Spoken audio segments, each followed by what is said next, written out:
And good evening, welcome back. If you're not sure what you're watching, this is a series called Too Many Hours. This is the episode number 19. So crazy. It's already number 19 of this episode. I'm playing, of course, Shard of Spring on Commodore 64. And I changed the time from Thursday to Wednesday. I think it will be maybe working better for me. I hope it's going also to work better for you. And yeah, without further ado, let's check the statistics. I'm not going to talk today about anything else than the game. Last time I think I spent 20 minutes talking about preservation of the tapes, and I'm already talking about this time, so I'm going to cut this and jump to the statistics. So this is experience of all the characters, but for the light blue line, this one is for gold, and the previous episode was full of grinding, kind of, and buying things. I bought Storm Ring, Shield Ring, and Holy Symbol and Elfin Gem. A lot of money spent, and I decided to go in this episode to get Unholy Symbol and then go to Siriadne's Fortress. This is me playing for 49 hours and 42 minutes, kind of. So I would like to tell at this stage that I enjoyed the game. The grind was the first time I was grinding was actually the last episode. Before that, it was all full of exploration, full of finding new things. So really exciting game. And I also compared with Demon's Winter, with the other game I played. That's the sequel of Shard of Spring, this one. I have a copy of the manual here in front of me. This one I played for 100 hours, and the reason why it was just because I chose the a little bit harder path, but I enjoyed it a lot. And this one looks like it's 50 hours or half the way, but I think I'm really close to finish the game. So in this very last stage, I wanted to get some experience. Talking about experience, I'm going to get some in this level because I think I'm missing like 1000 or 2000. And also I want to buy this unholy symbol because I know what it does. I bought the holy symbol just for 1680, and this one is working the same way as dispelling the undead, which you can get if one of your characters has a skill called priesthood, and I think it's only wizards can have, or maybe I'm not certain about it. Let me load the game in the meantime. So yeah, I also bought like a Storm Ring for 4,400, so that was a lot of money. Shield Ring was cheap. I got one. I want to test it if it's good enough. 680, that's not the price. Elfin Gem, I got that one for 5,355. And Elfin Gem, what it does is that it gives power. So I casted this, I didn't know what it does last episode, so I casted this spell, of course, on my enemy, just to test, and it gave power to the enemy, so that was really funny. And I also have to say that the last time I played, the thing was that it was kind of dual grinding, but at the end, the last combat, the very last combat of the game, you have to see it yourself in episode 18, which is on YouTube right now. Yeah, it was completely different. So I'm going back to Islanda territory again, and I'm going to grind a little bit more. I want to get Oh yeah, every spirit has a great opportunity to use the dispel spell for dispelling undead. So yeah, that's the kind of grinding. Oh, this is actually kind of painful, but thankfully Iriaf was not, my wizard was not targeted in this combat. Iriaf is the one who's the least hit points. And today is hot. Talking about the beverage, so I'm just drinking some 0% alcohol beverage. Really good one, basic, but yeah, it's holiday time. It's kind of hot outside. I don't usually. I usually like use the summertime to just go around.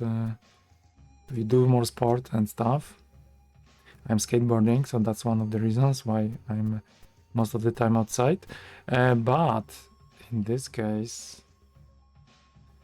I still want to play this game. It's so cool. Let's try the dispel. Oh yeah, priest can only do it, of course. It's not you, Iriaf, it's the Vismo. Hold your horses. I can try to attack anyway, because it might not work. Just in case. But hopefully I can just kill them now. No, it ignores, okay. And this one died, okay.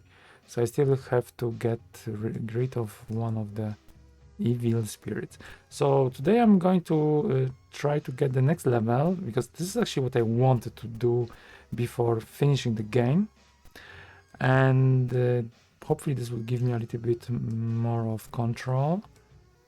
And then also this holy symbol, I would love to have that. This one, based on what the unholy, what the holy symbol does, I think it will affect all living creatures. So that's a really nice ring to have. And I also want to test stuff. I want to talking about stuff. One of the things which I want to test, it's on my list, is called crystal stuff. So this one I really want to test. And different weapons, there are only a few. I think I'm going maybe to miss one or two weapons which I might know what they do, but oh, this is great gold. But more than that, I think I would just be really happy with checking what this game has to offer. And I'm not really that far from checking all the things that game has. So yeah, it's really great to reach this moment. I thought I will never get these weapons, but actually a little bit of a grind. Last episode, which was more than 2 hours, 3 hours, including the resurrecting. Yeah, no spoilers, but that was a really hard time. I almost died. I don't know if this game has permadeath, but if it has, I was so close. No more spoilers. Actually, this is what I love about this game. I think in the game I'm working on Meonlawel, I should do something like this. Yeah, I want to identify things. Which I mean to have ability to have normal encounters, but also to have this random single situation when your opponents might be skyrocketed hard, which makes the game just exciting, and no matter where you are. So this sweet armor, I didn't recognize this one as well. I thought I did. So I will just put it to be identified. Of course, Iriaf always has a lot of stuff, so this liquid armor I can give to someone for sure. Maybe not. Shield drink. This armor.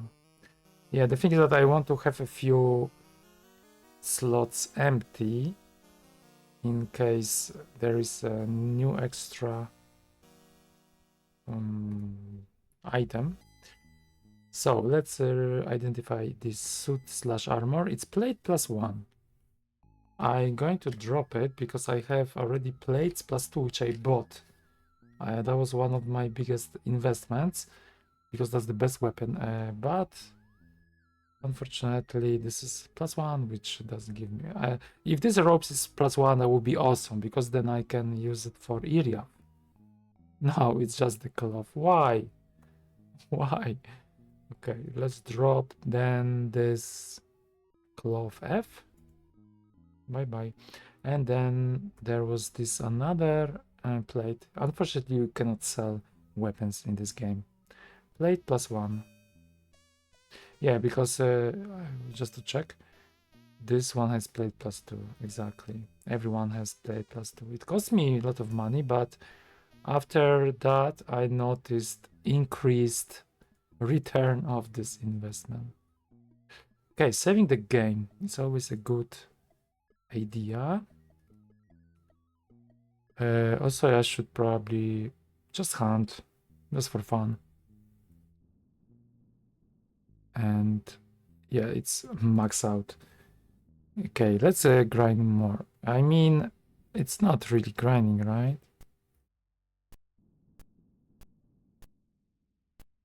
Okay, it's a little bit. Also, I noticed this, I discovered this bug that if you walk on this very narrow path and the combat is going to be triggered, then you will land in the water and your characters, they cannot move at all.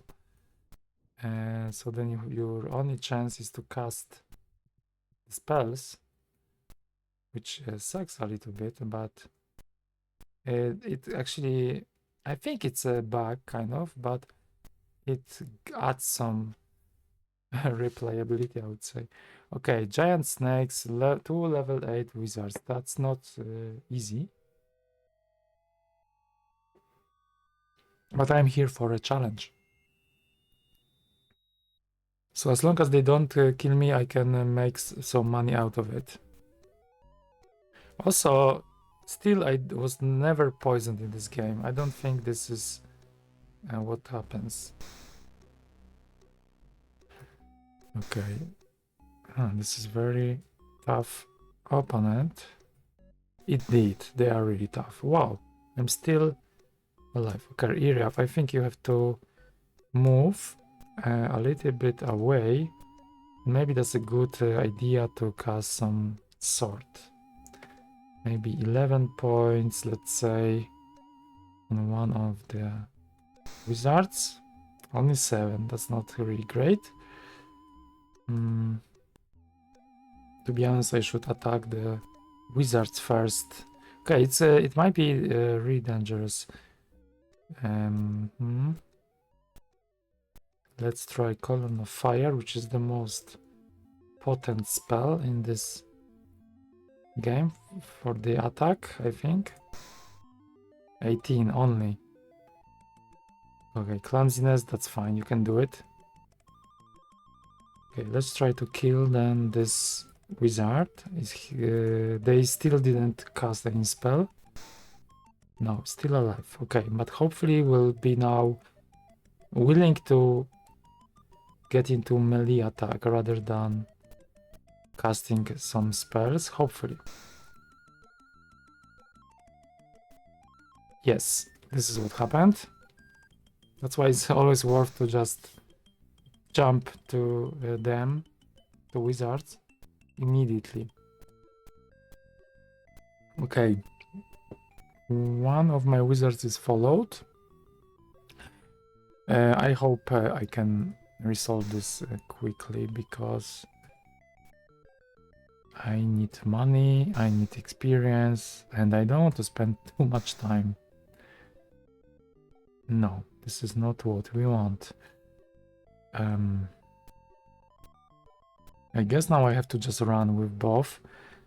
I can also, what I can do, I could cast a spell to do like a temple attack or whatever it's called, tempest, but maybe it's too late. I mean, I would need to rearrange my members. They are a little bit spread, the enemies. Yeah, I'll try to get rid of them like I do in the most classic way, so with my sword, or in this case with an axe. Okay, no more wizards. I guess this speaks volumes how this combat is becoming not really dangerous one, but I have to be a little bit careful because they are faster than I am. Oh, damage too. Damn you. So I think I have to, maybe I should try to fix this situation with the follower just by, hard to say. Where should I go? But if I can block them, which is not the case yet, but I will try to make up something out of it.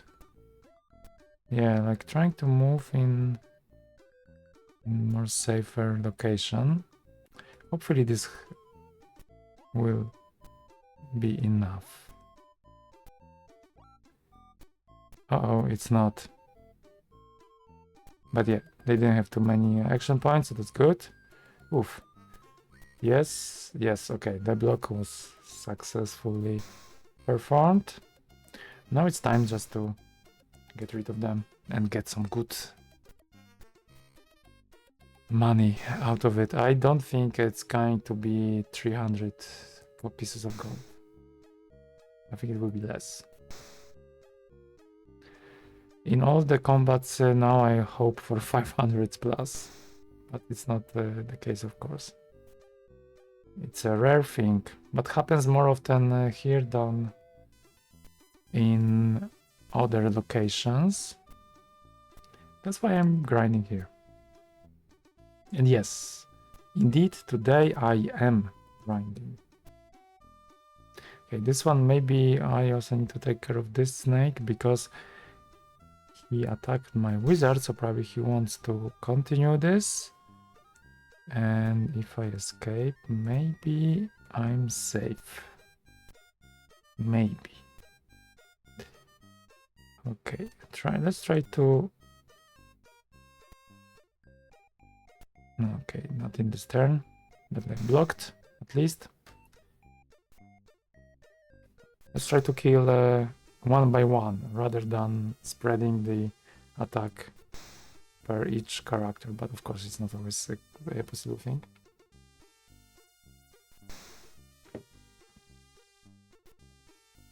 Yeah, I think these giant snakes actually, they can give me some good money, but who knows? I don't remember exactly. Okay, this one. Okay, so this is like a very massive attack, I would say. But yeah, I'm going to get rid of them soon. Yeah, one less. Okay, that's now the... How to say that? The number of opponents decrease, so the balance is better for me.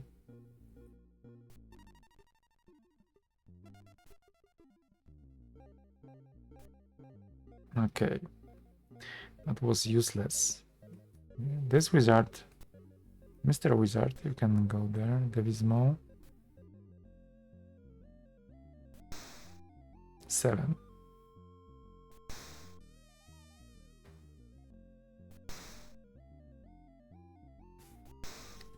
Six. Oh, this is a lot.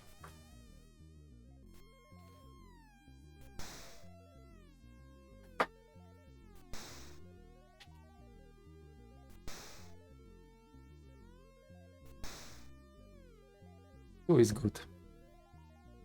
Okay. Yeah, a lot of attacks. Don't want to spend too much points on magic. Yeah, they are getting through my armor slightly, but still it's really good armor. I don't think you can get better armor in this game. At least you cannot buy. That was the best armor you can ever get. Okay, from behind, stabbing, and is dead. Extra points from attacking from behind, +3 to damage. Always good to do it this way. 6.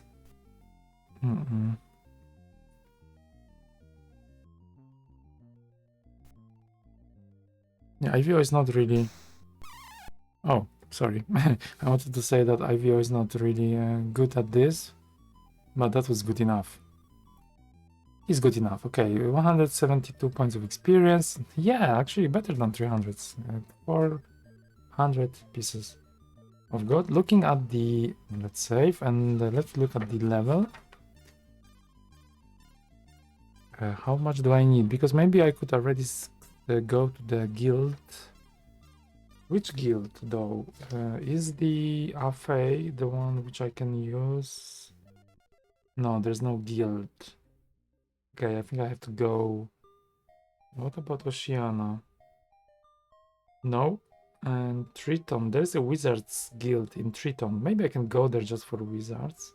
But still for fighters, the closest one is Spider Bay, which is very far actually from where I am. And I was going to check another cities.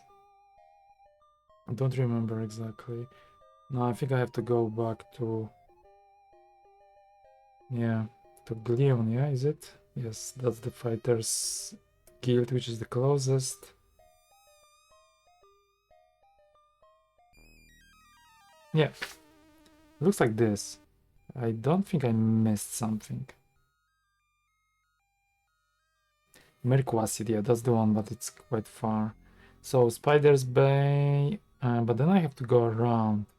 So that doesn't make any sense. It's actually more far than going to Glion. Okay, looking at the points. The threshold I'm interested to pass is 210.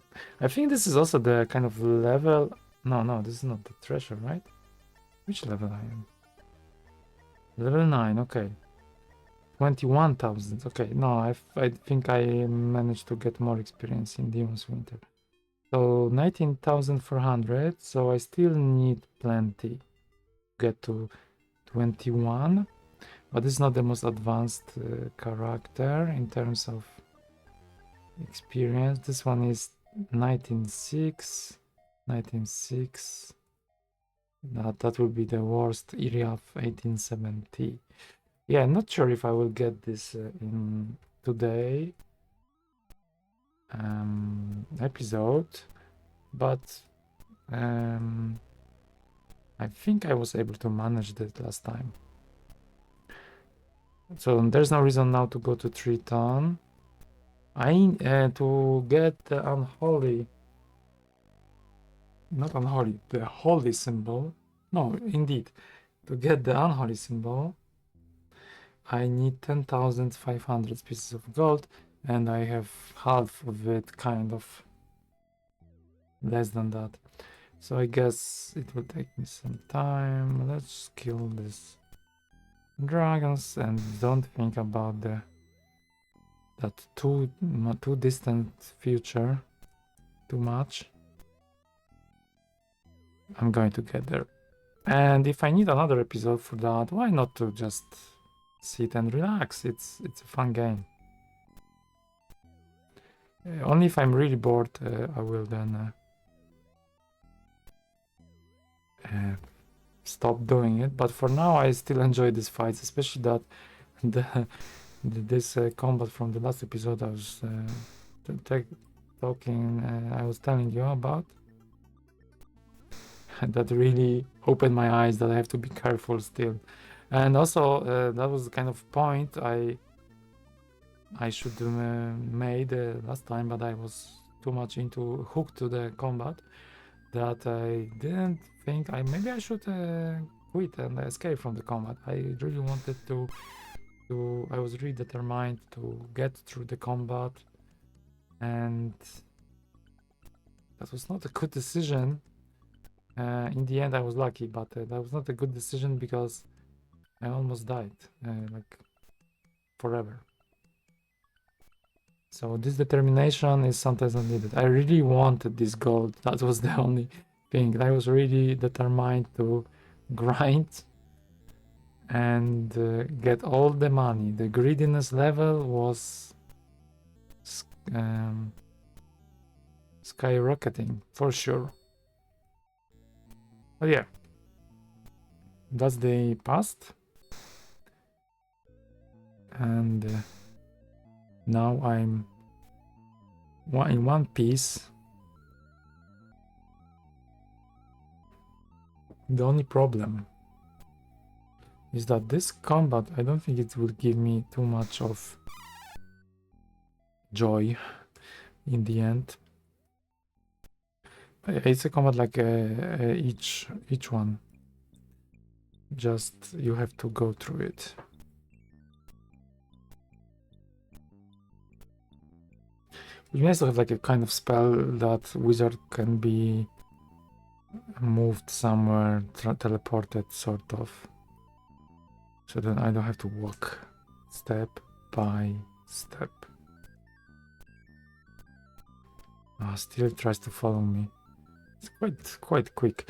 But now I have advantage. I can try to stab from behind. No, I don't have enough points. Okay, now if I move up, this dragon is going to be blocked. And other characters to rescue.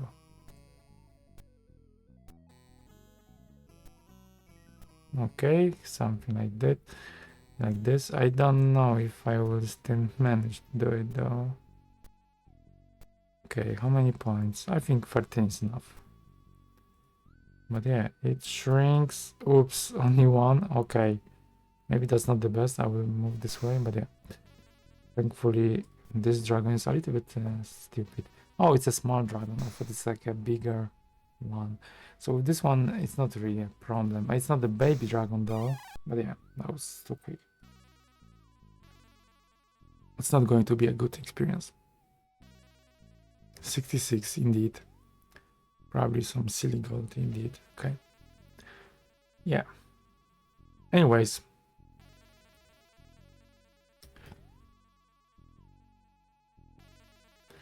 Let me save in case the emulator crashes. Didn't happen last episode. But you never know. I'll go back to this area where the combat. Maybe that will be in the water. Hopefully not. Okay, they are undead.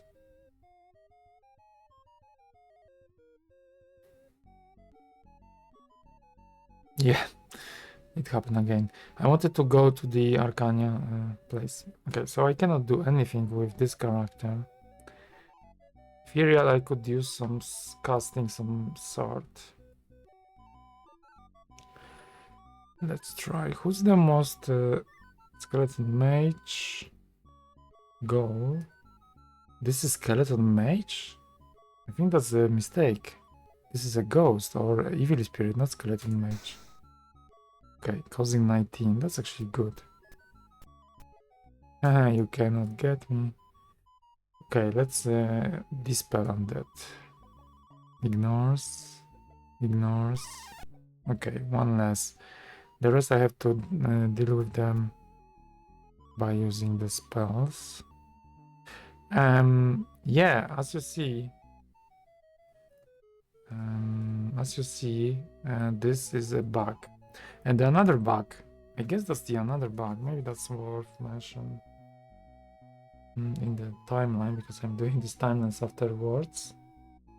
That this skeleton mage. It's actually some ghost. So I would consider this as a bug, just to have some note. And hopefully I can kill it now. Yes, that was a very strong spell. And I have to use another one, column of fire, I guess. You're reading in my mind. Let's see. Because I cannot dispel twice. Okay, it's still alive.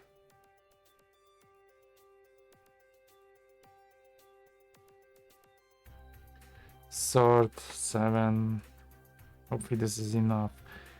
It's a waste of points, but only 4. Okay. That's good that I have spells, because if I wouldn't have any, that I would need to reload the game actually. So I believe this is a bug. However, you could say it's not a bug because it's a feature, because there is another good gold, and there is another place, another possibility that you can get stuck when you go to the Ralif. I think that's the place name. And then the only way to exit from there is just by using the teleport, by wind walking spell. And if you don't have that, then you're also stuck forever. You're probably going to die sooner than later, because there is no other way to replenish the energy. I don't want this ball chain. Okay.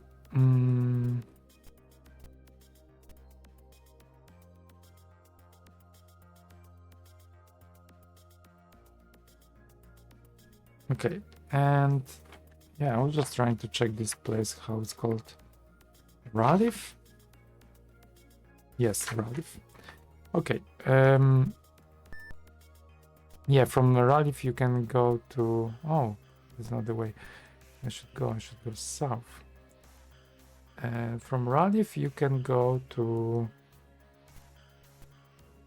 the fortress of Siriadnes. Siriadnes fortress, yes. Okay, hopefully no combat here. Oh, this is the place. So this is Oceania, and then one of the hardest encounters I had here. So maybe there is something about this place. Let's see. Maybe that was just a random thing. Maybe it was a random thing. 3 sort of snakes. 2 types. And they don't poison for sure. Which is kind of...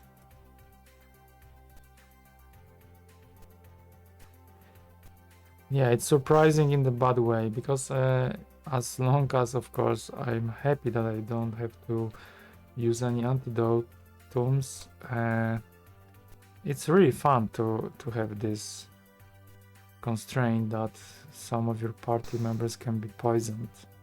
It really would make this game harder, maybe too hard indeed. Maybe they remove it in the last moment, but they didn't. What they didn't remove then was the poison antidote vial, the potion, the green potion. Ah, I pressed in the wrong time.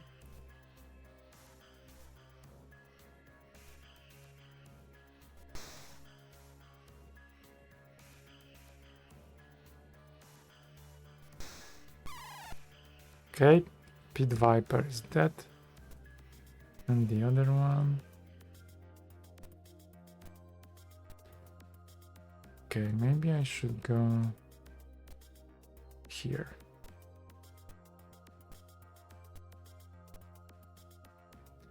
And I will block this snake with that way. So yeah. This depth other is in the pit. Yeah, maybe if I wouldn't have the... Yeah, that's actually the possibility I see now. Maybe if I have ropes, for example, not a chain or a plate, then maybe actually they can poison me? That would be a good question to answer. I will put this on my list of questions. Good gold. I'm not going to check it in the game, but I will check it maybe offline.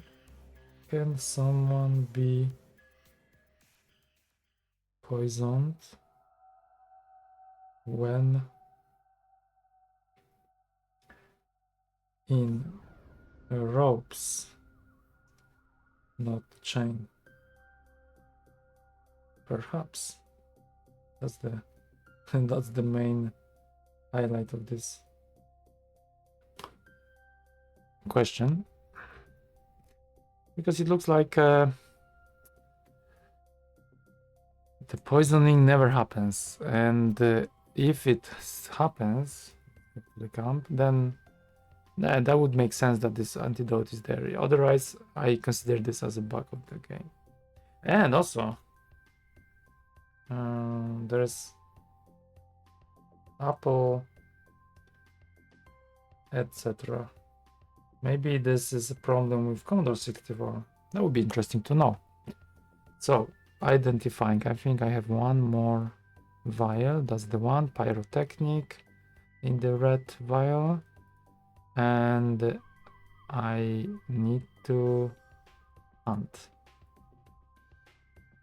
I slept, right? Yes. Okay, so that's all I can do in this moment. Yeah, I'm saving maybe too often, but it's just because if it crashes, then I have to reload and it takes longer than all the saves I would even sum together. The time it takes to save is really short. Also, interestingly enough, when I tried to play this game on the real 64, actually I wanted to play it on the real 64, but not using the discs because they would get corrupted, but with the SD2IEC, which is like a kind of drive emulation, I installed a cartridge into the socket, which is Final Cartridge 3, Final 3, and with this one the loading time was almost as similar as in the emulation.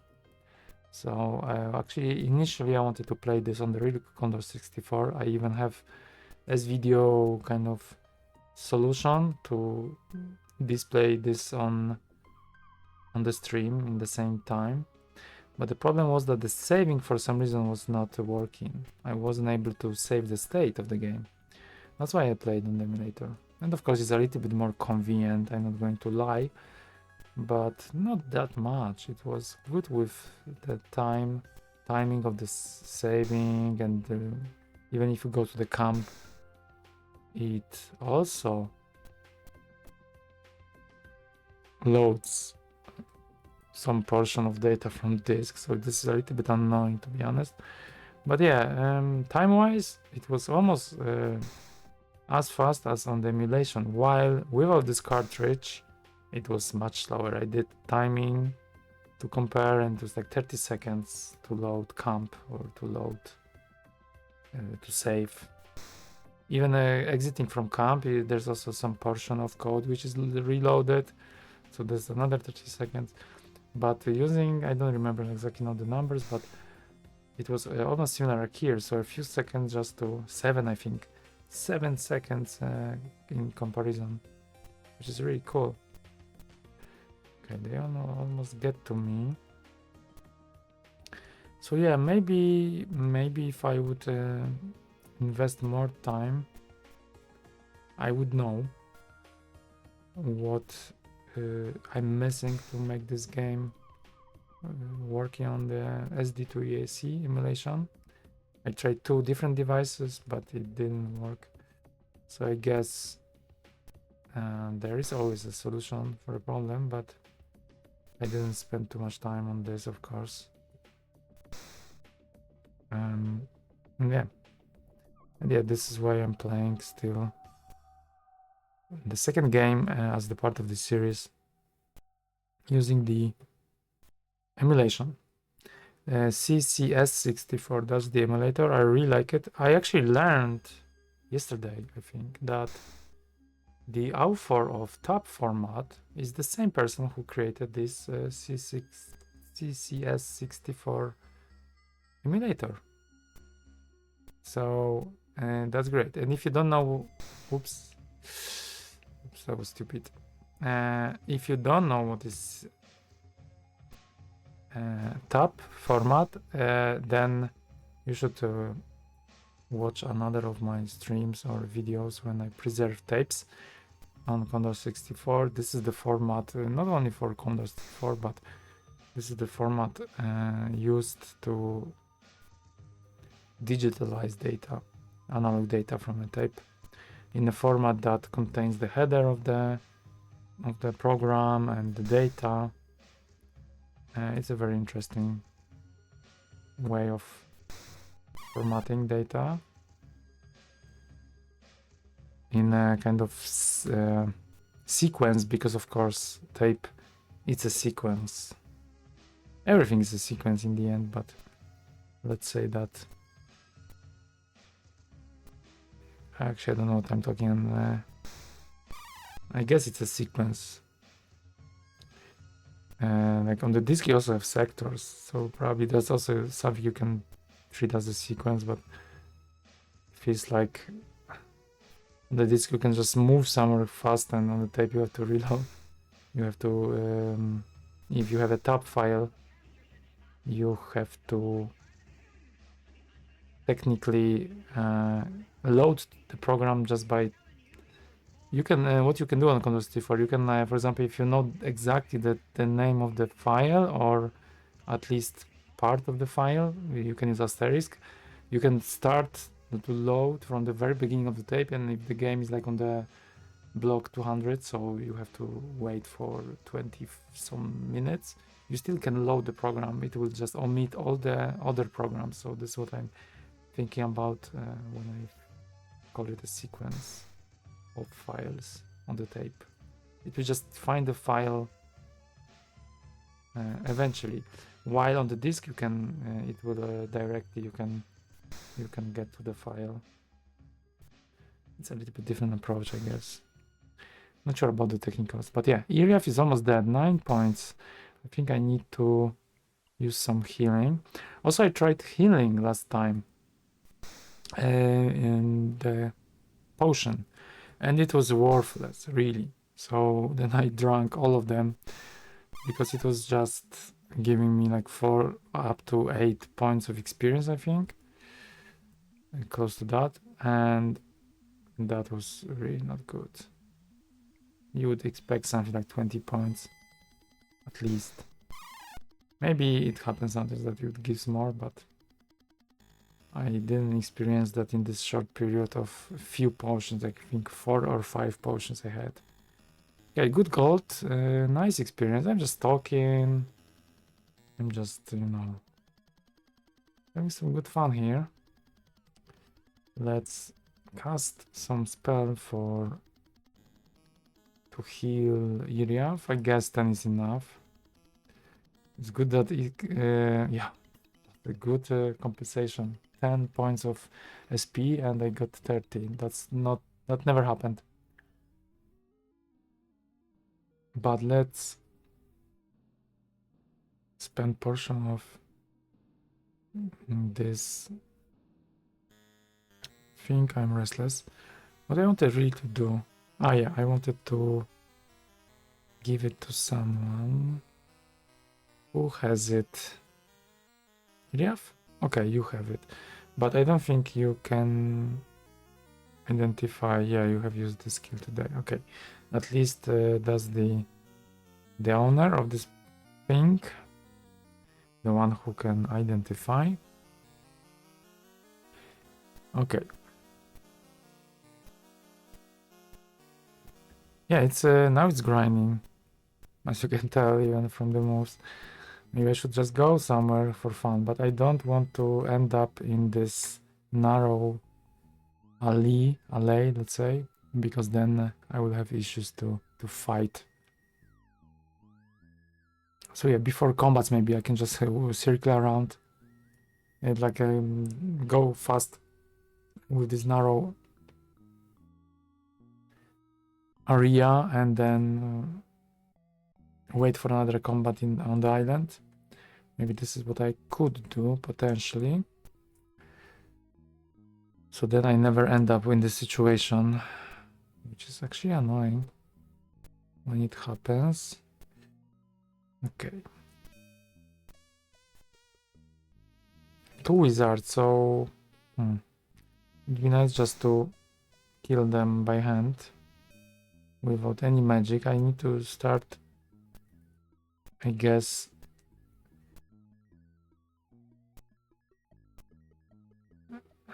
be careful a little bit how much spell points I use. Let's try to block this fighter, because he would probably run after my wizards.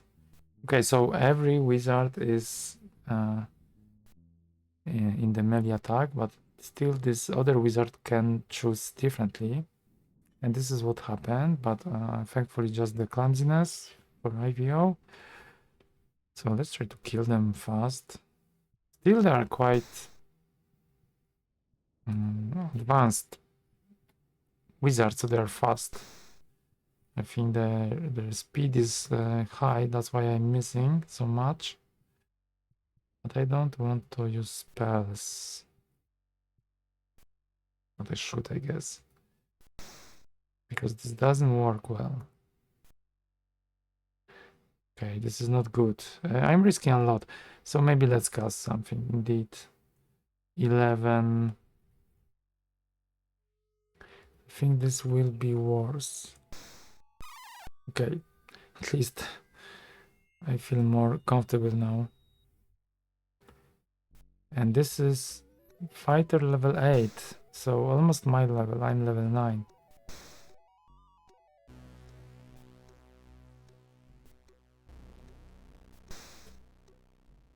Four points of damage. Yeah, of course my characters are not the strongest. But for armor, I think this is the best you can get in this game.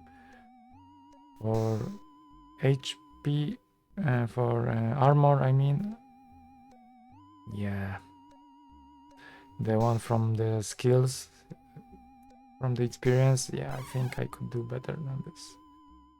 Okay, no more wizards, so that was a good decision. I would need to replenish my spell points soon. If it gets a little bit repetitive, I would like to say now. Last time I enjoyed more, I think, because I didn't know how much I can get out of these combats. In this one, I already know what is the kind of limit, so I guess this is less exciting. Still kind of good, of course, but only 1 point. Still kind of good to practice, to see what are the options. Actually, I found another bug with this skeleton mage looking like a ghost or evil spirit. So that was funny. Okay, they're actually quite... this level 12 is actually quite dangerous. Okay, maybe I should try from behind. Always better, right? If you don't miss.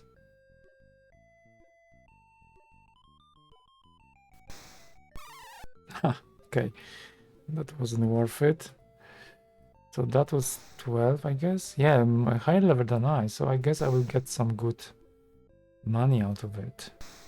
I'm hoping for that. Maybe that will be the fight. I will again say that while I speak and whine, I'm getting much more better. Okay, 400. That's actually good. Because mostly when I'm complaining, then something good happens. I should complain more then. That's the pattern. And this is me playing for 15 minutes. So also trying to consider the time. Okay, I can go maybe just to have some nice walkthrough. Yeah, just I don't want to have a combat here. Okay, so let's now try to get a combat in this very narrow island. I think that will be soon.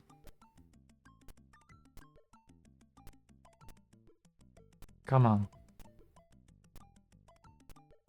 Yeah. What do we have here? Skeleton Mage, level 3 fighter, Skeleton Mage. Okay, it's easy. Let's see how Skeleton Mage looks like now. Is it still a ghost?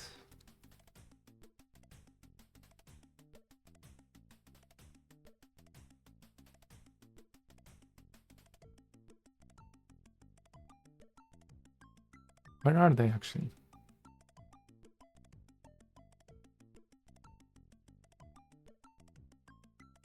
No, now it's a Skeleton Mage indeed. So that was a bug. Okay, that's funny. I will try to jump into one of them to occupy them already. Hey, how are you? And here I guess I have to spread them just in case the opponent would like to use the mass spell. Okay, that would be a little bit hard to get there. Maybe I should use some magic actually. Devismo. It's a skeleton mage, so I can try to dispel undead. How? That's great. Okay, cool. Case closed. I love this. Okay, and then I can... Yeah, I knew that they would try to... Oh! How about you're level 3? That's not a real threat for me. It's not going to be a good amount of money and stuff out of this combat. But it was an enjoyable one, I have to say. Okay, Ollie, let's swing with your sword and kill this bastard. No, you didn't. You didn't do well. I think I need to actually block him, because otherwise he will just move forward. This is how this AI works. Oh, and if you're thinking, what is this music? This is not from this game. This game doesn't have any music, just the sound you can hear when I'm whooshing with the sword. And this is Tim Falling and his brother Geoff Falling. And this is a lot of sound which fits this game. It's kind of from Ghost and Goblin and from, yeah, not very small gold, and from other games which are really fitting this theme. I even don't exactly remember how many different games are on this list, but there is plenty of music they produced, they created, that it's really great and fits the theme.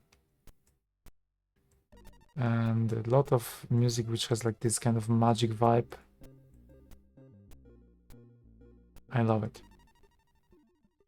And I play this music, the same music as I played in the previous season when I played Demon's Winter. With the only difference that now I also added music from Slain, not from the Commodore 64 game. I have to actually fix this. But and the remixes I found, that's really great remixes.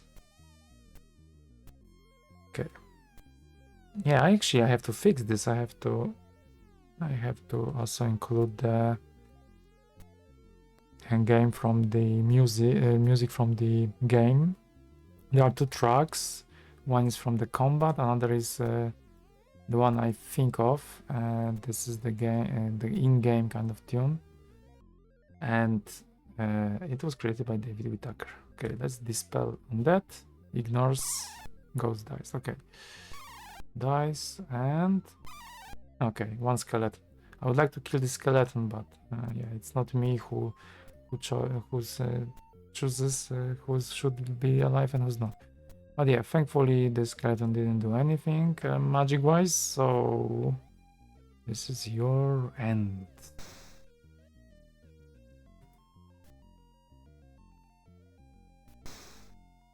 Or not. Okay, only you can do it. Maybe not enough points. Okay, and now turn. I have 2 points. I need 1 more to make an action. Okay, I will just surround him. Hopefully he's not going to cast anything as the last. Okay, you can do it. You can do clumsiness on my character. Don't use any sword or any harmful spells on, especially on wizards. Okay, experience. Yeah, that was very silly fight. I also maxed out the provisions. Yes, let's take it. Provisions I have and 255. It's a magic number, of course. If you know how 8-bit computers work, then you know why 255.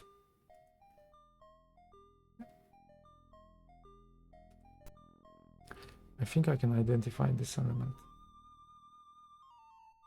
Is it you, Iryav, who got this? No, it's not. For some reason, maybe he was full.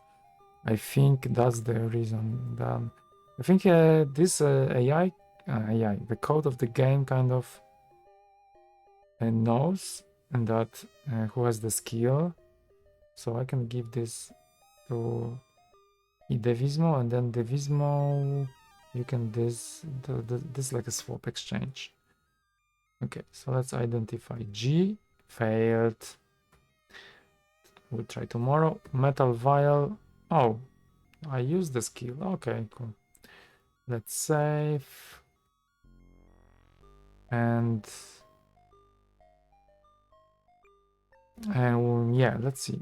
How many points do I need for the next level? Because maybe I could already go to 20,000. I need 1 more 1,000. 1 more 1,000. And 600s. 21 600s. That's the threshold. No. No. Far. No. Okay. So if each combat is I don't know by average now. I guess each combat is at least 100 by average. So I need 10 combats. But sometimes there are better combats. Okay. I'm grinding. Where are you, monsters?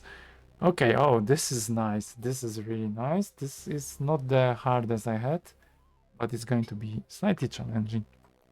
And if I would have this unholy symbol, I would probably use it here.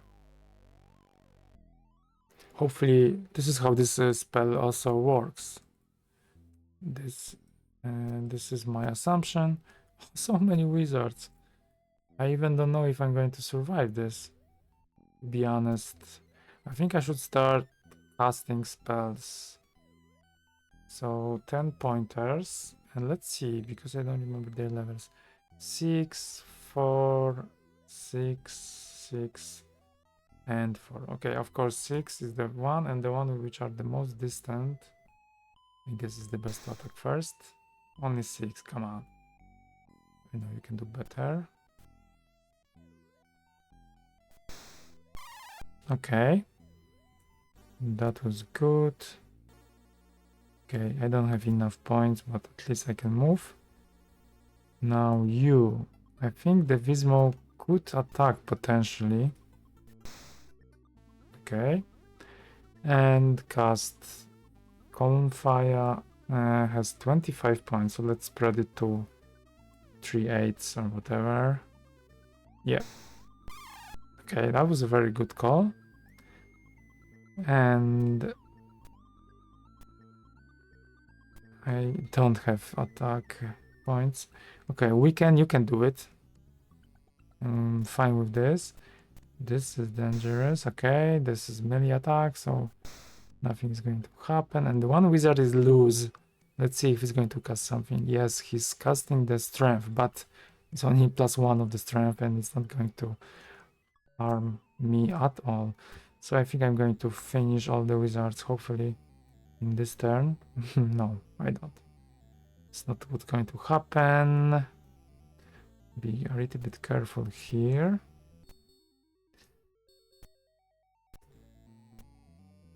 I don't know. I think I will just use the melee attack. But I have to rest, I see.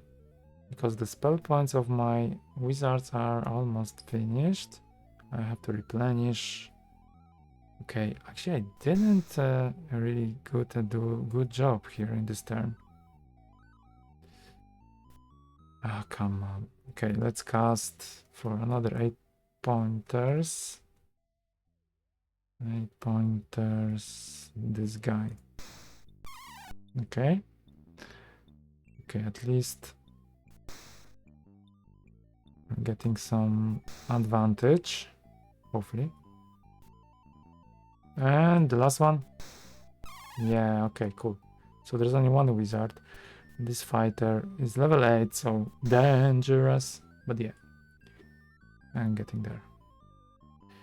Okay, that's over. No. Okay, one more. Now. Thank you.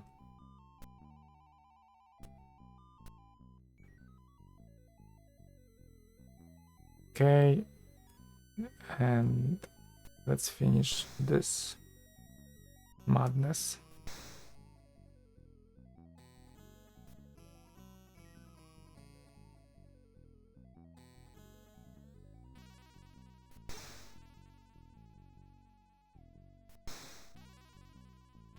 Yeah, it's quite strong opponent.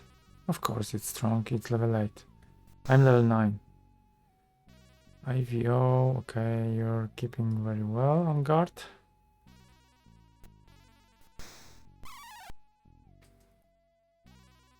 How many points? That's the only question now. This is when you grind. It's 162. 216, okay. But yeah, good experience. With average is 100, then maybe it will increase my average. So the thing is that if I wouldn't like to have this last item,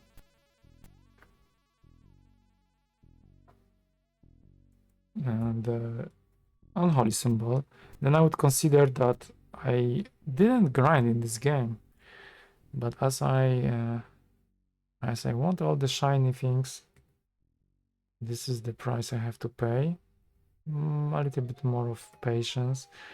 Okay, so this identification only showed me that this small axe can be dropped.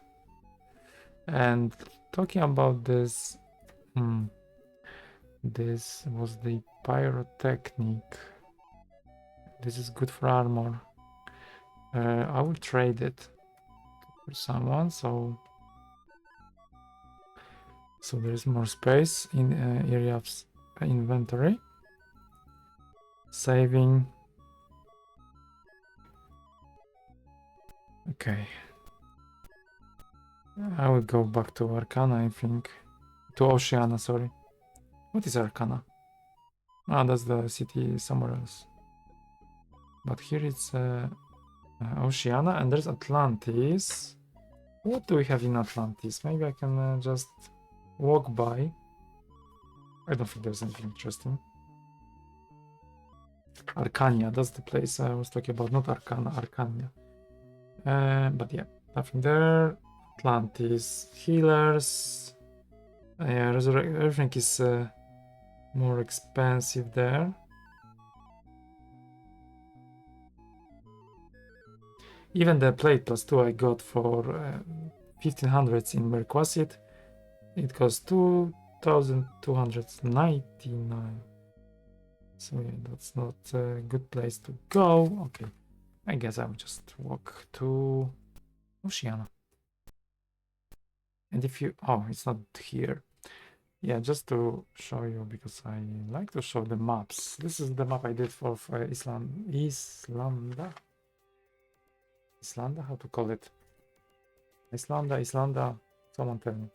So that's the one, that's the map. I am currently, it's hard to show this, here.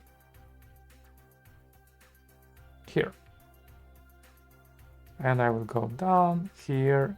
I didn't cover this area here with the stencil, but yeah, I have to go to Oceana, then there this exit. I went there everywhere, nothing really particular to see anymore, because I killed everyone from the family of Moonglows, they were called. I think that was the name. Okay, I want some good combat, please. Okay, this is what I want, indeed. This is what you want, this is what you get. Oh, but look at the gold. Yeah, I don't see it to get enough today. Oh, they are really well. The wizards are really well guarded.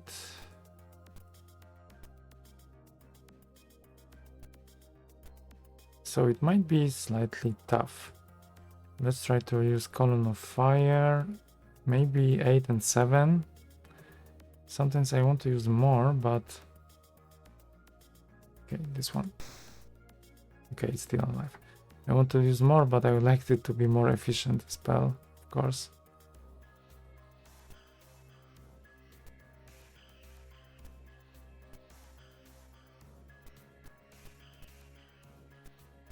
Okay. Wizards are not guarded anymore. Okay, this one decided to go. Oh, only loses 16 skill. That's a lot, if you ask me. Okay, Sir Barton. Just get rid of this.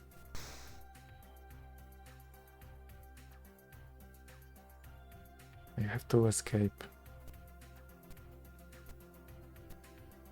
I have to actually exit indeed to Afei, because I don't have enough spell points.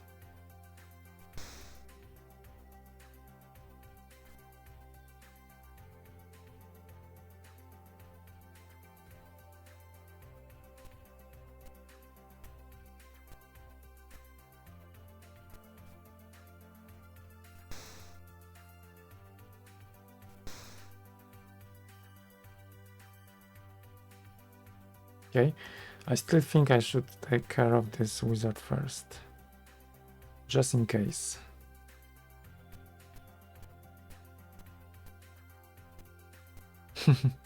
This one doesn't know what to do. Okay, they will try to follow. Firestorm. Okay, that's actually a big screen, but he's going to kill himself, I think. Yeah, that was stupid. Okay. Yeah, that was a good one. I really like it. It was more challenging. Okay, this one is dead, so I can now focus on killing all the fighters. 5 step, and I can attack one for 1. Okay, 2 points, not really great.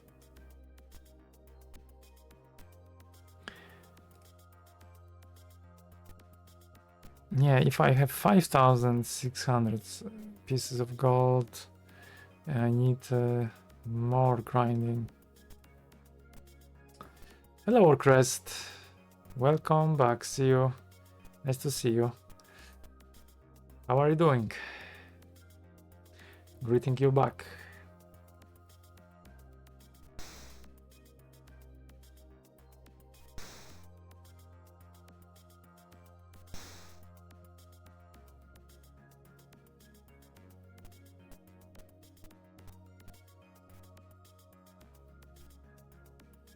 Good to hear that you're well.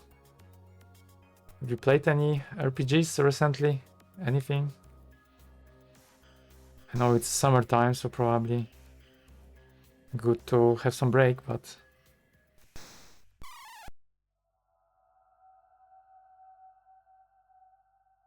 oh, you ask about sharing the link to RPG on that I have in production.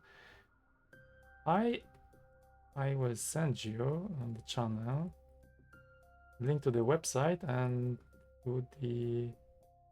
This is from my heart, from my head, top of my head. That's the one. You can find there is a devlog, and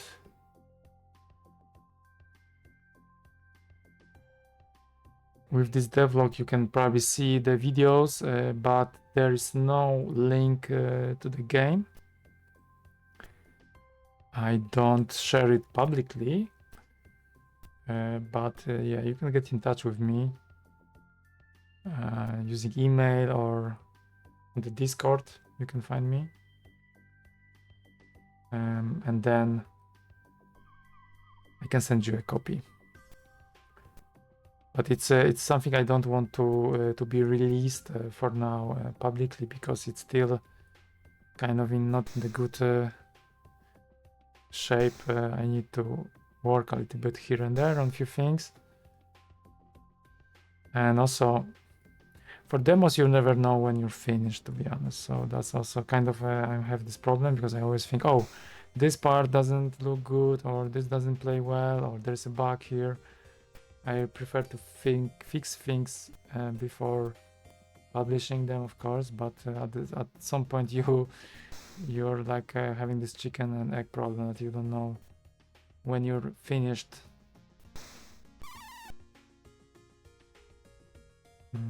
You played MS-DOS RPG called Silmar, which I've been trying to beat for a long time. Oh, nice! So it's nice to have a game challenge like this. Silmar sounds like Silmarillion. Is this a coincidence?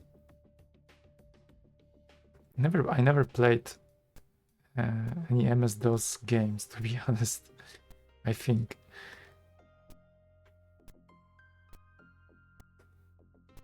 Too many times, too many years spent with Amiga.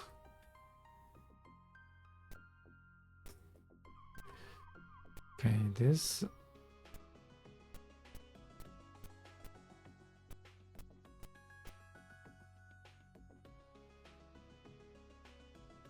Okay, now I'm trying to hunt these fighters. They are so fast. These fighters, they are so fast. Okay. I'm close. Yeah, Silmar sounds like Silmarillion to me. It's like a medieval theme. I'll check it after the stream.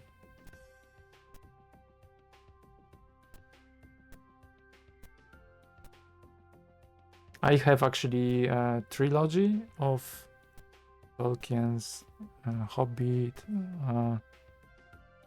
Yeah, actually, it's not a trilogy. Indeed, there's a Hobbit and I think 2 other games, but it's like a text games. I have it in the box. Actually, I can show it, right? Because these fighters, they just not going to harm me, right?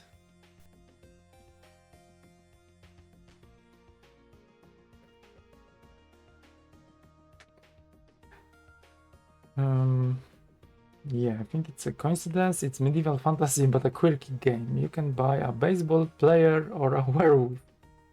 You can be a baseball player or a werewolf. Or percussionist. Or 20 other roles. Okay, that sounds funny. Yeah, it looks then like it's a coincidence. This is the game I bought. Tolkien Trilogy. I bought it like 1 year ago, I guess. It's a nice box. I like it. I like boxes, of course. Shiny little box.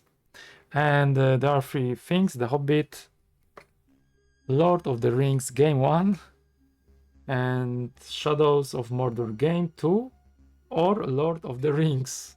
Of Lord of the Rings. So I think it would be decent. Not sure if I should play it as part of too many hours stream because it's a text game. So yeah, I was never good with text games. There are 2 tapes inside. This is all on the tape. I think there might be a disc version of this game. Not sure though. But yeah, it's a little bit of an old school. Okay.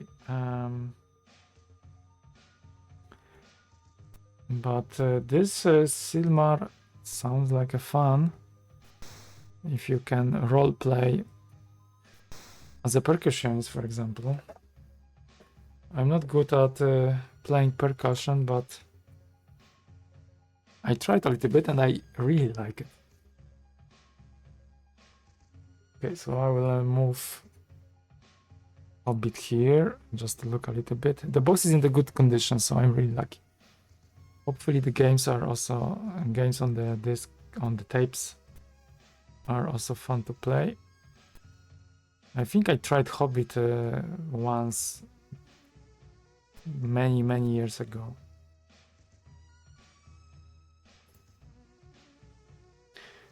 Okay, I see that the game also probably the emulator crashed right now. I noticed that the game started to play slower. Oh yeah, now it works. Okay, let's see. I think I might have issues with emulator today, not the last time.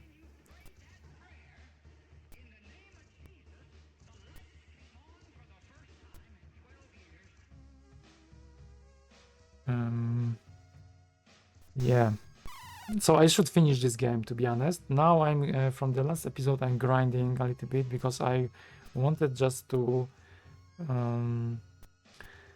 try everything which is in the shop. Not everything, but most of the stuff. And I got many rings. Unfortunately, rings they break. And the game actually slows down a little bit. I think it's emulator. And one more thing I wanted to get is the unholy symbol, which probably kills everyone which that is not undead. And I wanted to have it, but the problem is that I need 5,000 more pieces of gold. So what I'm doing here is a little bit getting crazy, I guess. Wasting time of everyone, including myself.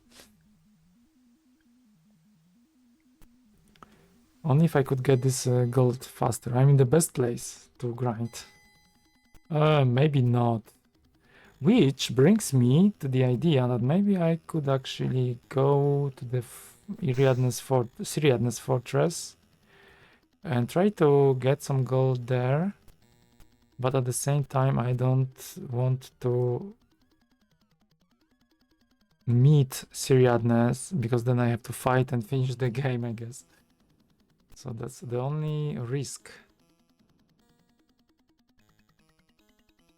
I only explored slightly the dungeon, and of course I don't use any walkthroughs, so I don't know where is the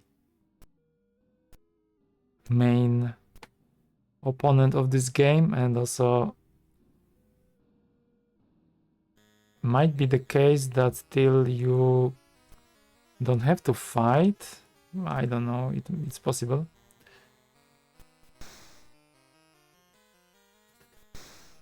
Thanks for the link. I will check the Silmar. Of course, not going to play it now because I try to play one game at the time, but especially when it's like a long game. But if you say you also that you wanted to beat this game, is it hard? I guess it might be really hard. Or you just drop it in the middle and then never get back to it.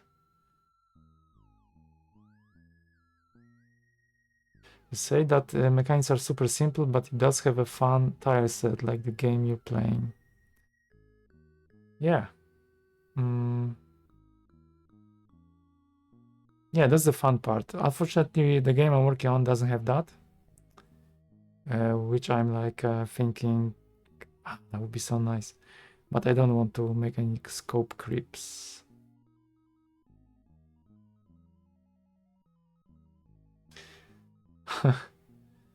Yeah, sometimes in these games you have to check somewhere someone's playing how to use some parts. For the ranged weapons, that would be really useful if you can figure it out. I remember when I played Record of Lodoss War on Dreamcast, and in this game I didn't know that you can cast is the word, words, like special words into the weapon. I thought that you can only use one word, but then when you go to the blacksmith, I found that actually you can resist special ability of a to the weapon. So that was really funny because I was not able to finish the game, and at some point when I discovered that, it changed the whole game. Because, for example, there was issue that I was stunned by someone very easily, and only when I got some abilities, I don't remember exactly how they were called, but when I got them into the sword, then I was able to get very quickly out of being stunned. And that's an action RPG, so that's maybe also not the kind of game I like the most. But yeah, it was a really fun game. It's like Diablo. So I really enjoyed that moment when I discovered by myself without. I don't know if I read some instruction or I just had this eureka moment somehow and I pressed some option. So yeah, when I learned that, it was really great. Then I was able to use the most of the game, and I was still surprised how far I get without this ability.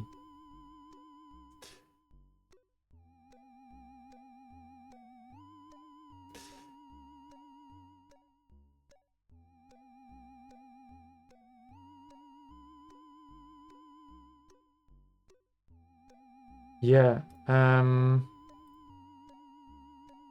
So indeed, for the game I'm working on, I did so many scope creeps there.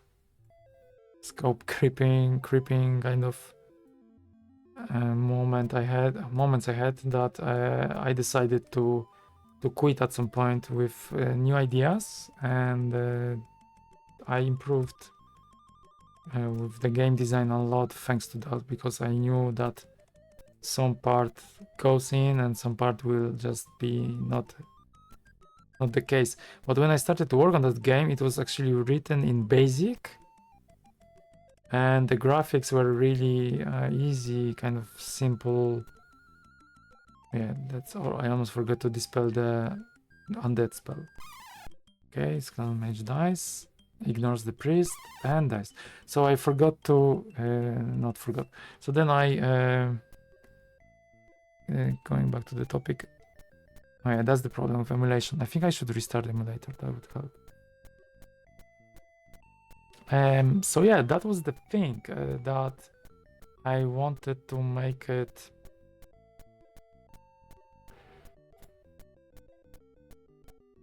It's not an emulator. I think this is also my computer actually. So I guess part of this episode is going to be a little bit buggy.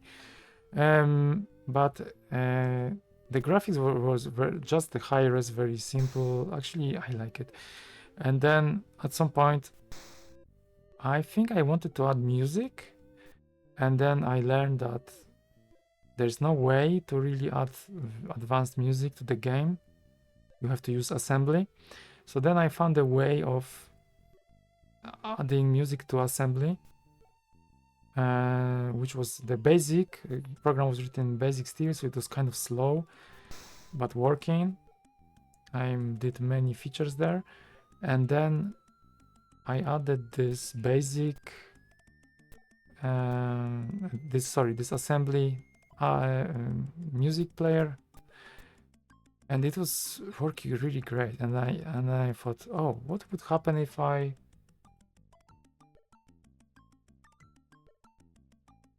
Yes, it doesn't tell you, doesn't like you to tell creep. That's why I needed to allow it in the moderation.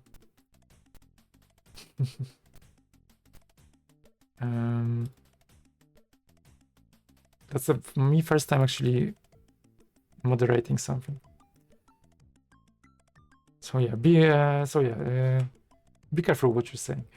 And the thing is that with assembly, I thought like, okay, maybe I could try to see if I can learn assembly. So then I did a very first program, which was just printing something on the screen. And yeah, this is not what I wanted to do, but I pressed too many times. Okay, this is so hard to play now.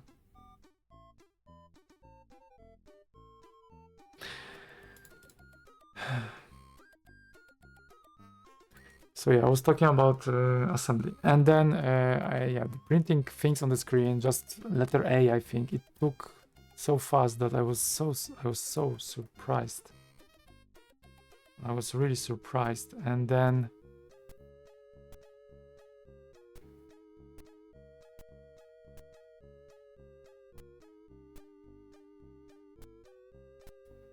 yeah, what happens with the emulator? Now I cannot. Everyone walks. Why is the case? There's something with the key. I don't know, something happened. Wow, this is crazy what happens here. And then I decided, okay, assembly. Maybe I should learn. And then that was one of the biggest scope creeps I had for this project. I'm happy with it though, because it now it looks maybe too good actually for a Commodore 64 game in terms of technical aspects, because I used bitmap in the end, which was not plan of the game. So yeah, there were many things I did there to make it look better. Then I decided to revamp the whole fighting area. I will save, and I will probably reload the whole emulation. Hopefully it will help. I don't think though. Something is really happening here. I'm not really sure. Anyway, that was a lot of scope creeping. Not only for this project, of course. I had few more.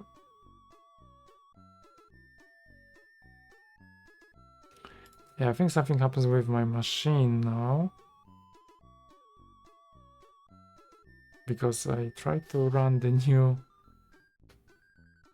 instance of emulation and it just freezes. Yeah, I don't think this will help then, but let me try. And this is weird because the last time it was good. I mean, many last times when I played it was fine, but it sometimes happens. Not sure if it's only when it's hot.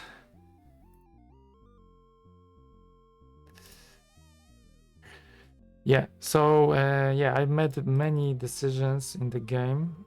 Not all of them I'm really fond of. Some of them are still kind of in the explorative period, because I'm sure they should work. With some tweaks they could work better, but I still need to do some work because of the scope creep I introduced initially.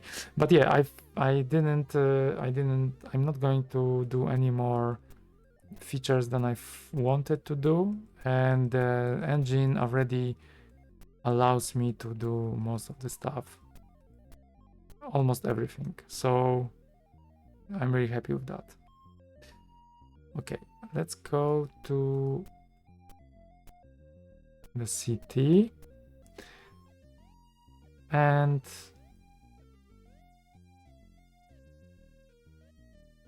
Let's sleep for one night.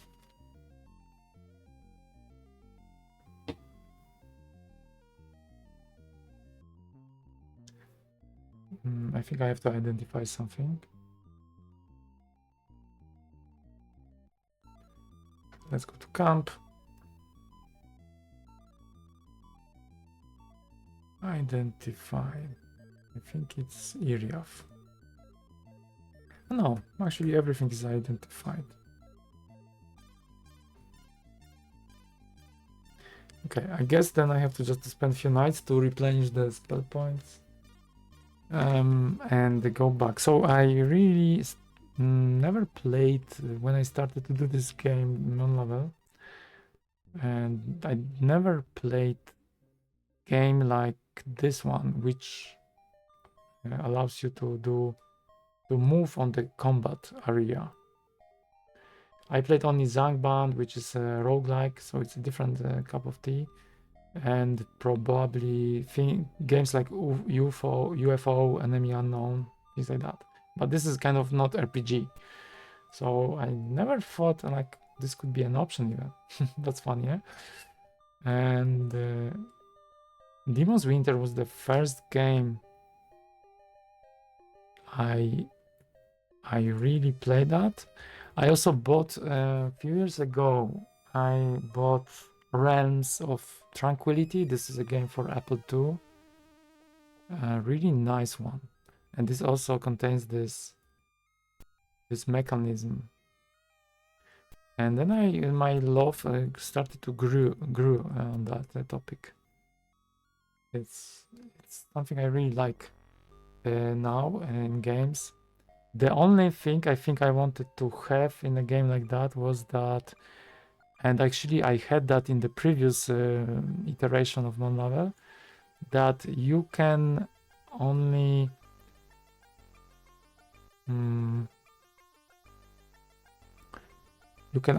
guard someone.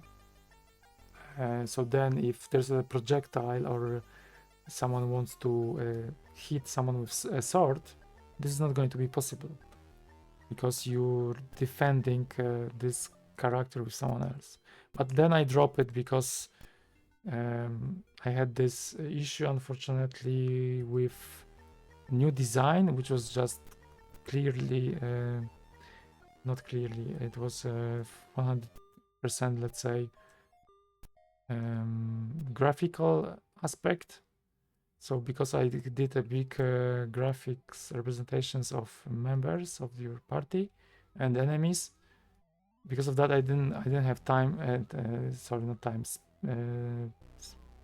space in the combat to actually make it visible that there's like a rearrangement of characters and one of the characters is in the front and another is behind. So only because of that, unfortunately, I removed this kind of features. I really like it because it was like a kind of positioning thingy.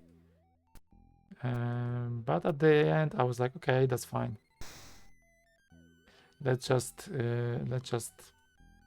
reserve it for another game or another idea.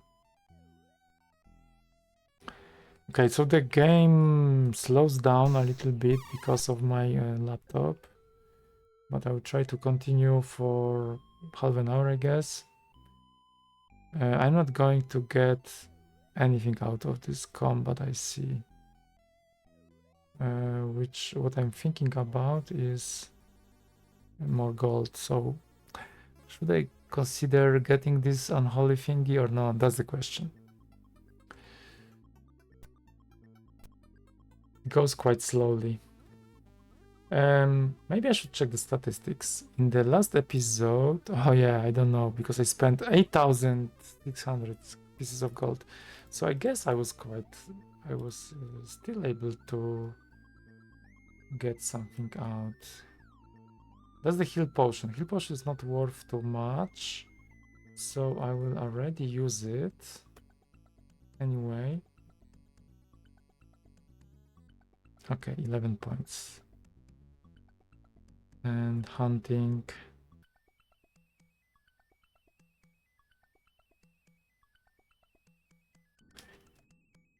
Save.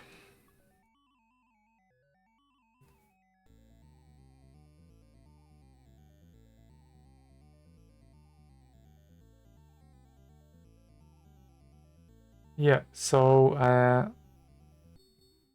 answering your question, yeah, I think I'm trying to also play the game, and it really distracts me that this is breaking from time to time. But yeah, yeah, I wanted to finish the story indeed about the assembly. So when I seen how much faster it works with the whole assembly, I was really surprised, because even displaying the single screen, I still have this version. Oh, actually, I want to do this kind of retrospective at some point. I really noticed that even when I display things on the screen, it's so slow, and compared to the assembly, it was something I really wanted to check if I can explore and see if I can just rewrite this game. So in the end, this is what happened. I have rewritten all game. Also, I changed the file system, because I used disk drive at the beginning, and then in the meantime, I learned how to do how to compile build cartridges, even physically. So then I decided to see if it could be a case, and then the scope creep started to grow even further, because with cartridge you don't have any like loading limitations, you don't have any data limitations.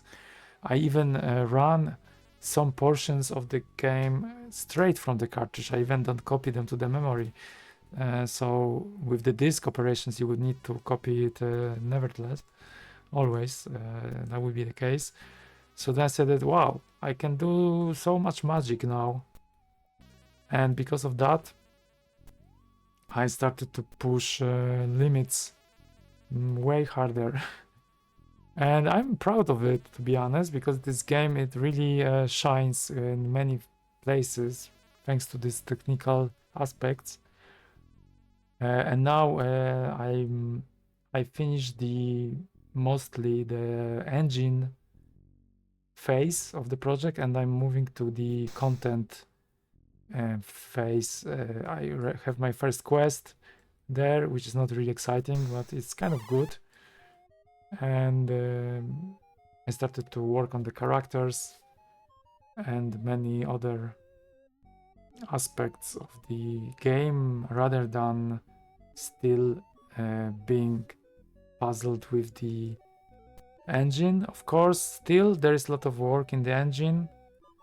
I have some refactors going on as well.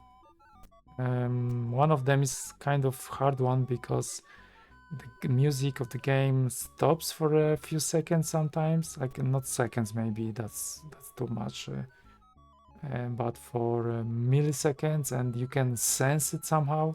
So I have this kind of small refactors of how I load this data, because I think I'm just loading sometimes too much at the same time, and I'm really ignoring the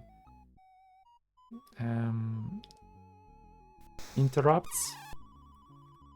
So I have a few small and few bigger refactors still I'm working on, but in terms of the language, because there's like an engine in this game with the kind of language in which I define the story and the levels and opponents and so on and so on. For this one, I already have kind of very well designed structure. Now the music also stopped, so I don't know if the stream is actually working there.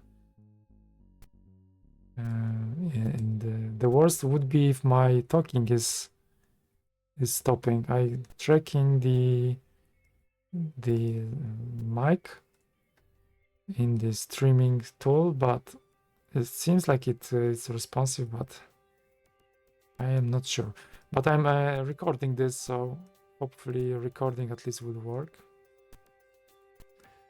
All of this seems fine. That's great. Thanks for confirming, Orc. Rest. Orc rest, yes. There are no orcs in this game. Talking about. In the sequel, in Demon's Winter, there were orcs. I think, yes, they were, right? Now I don't know. I think they were. Oh my god, it's a game. Something with my laptop. I probably should restart the whole laptop. Okay, attack. So, what I was talking about.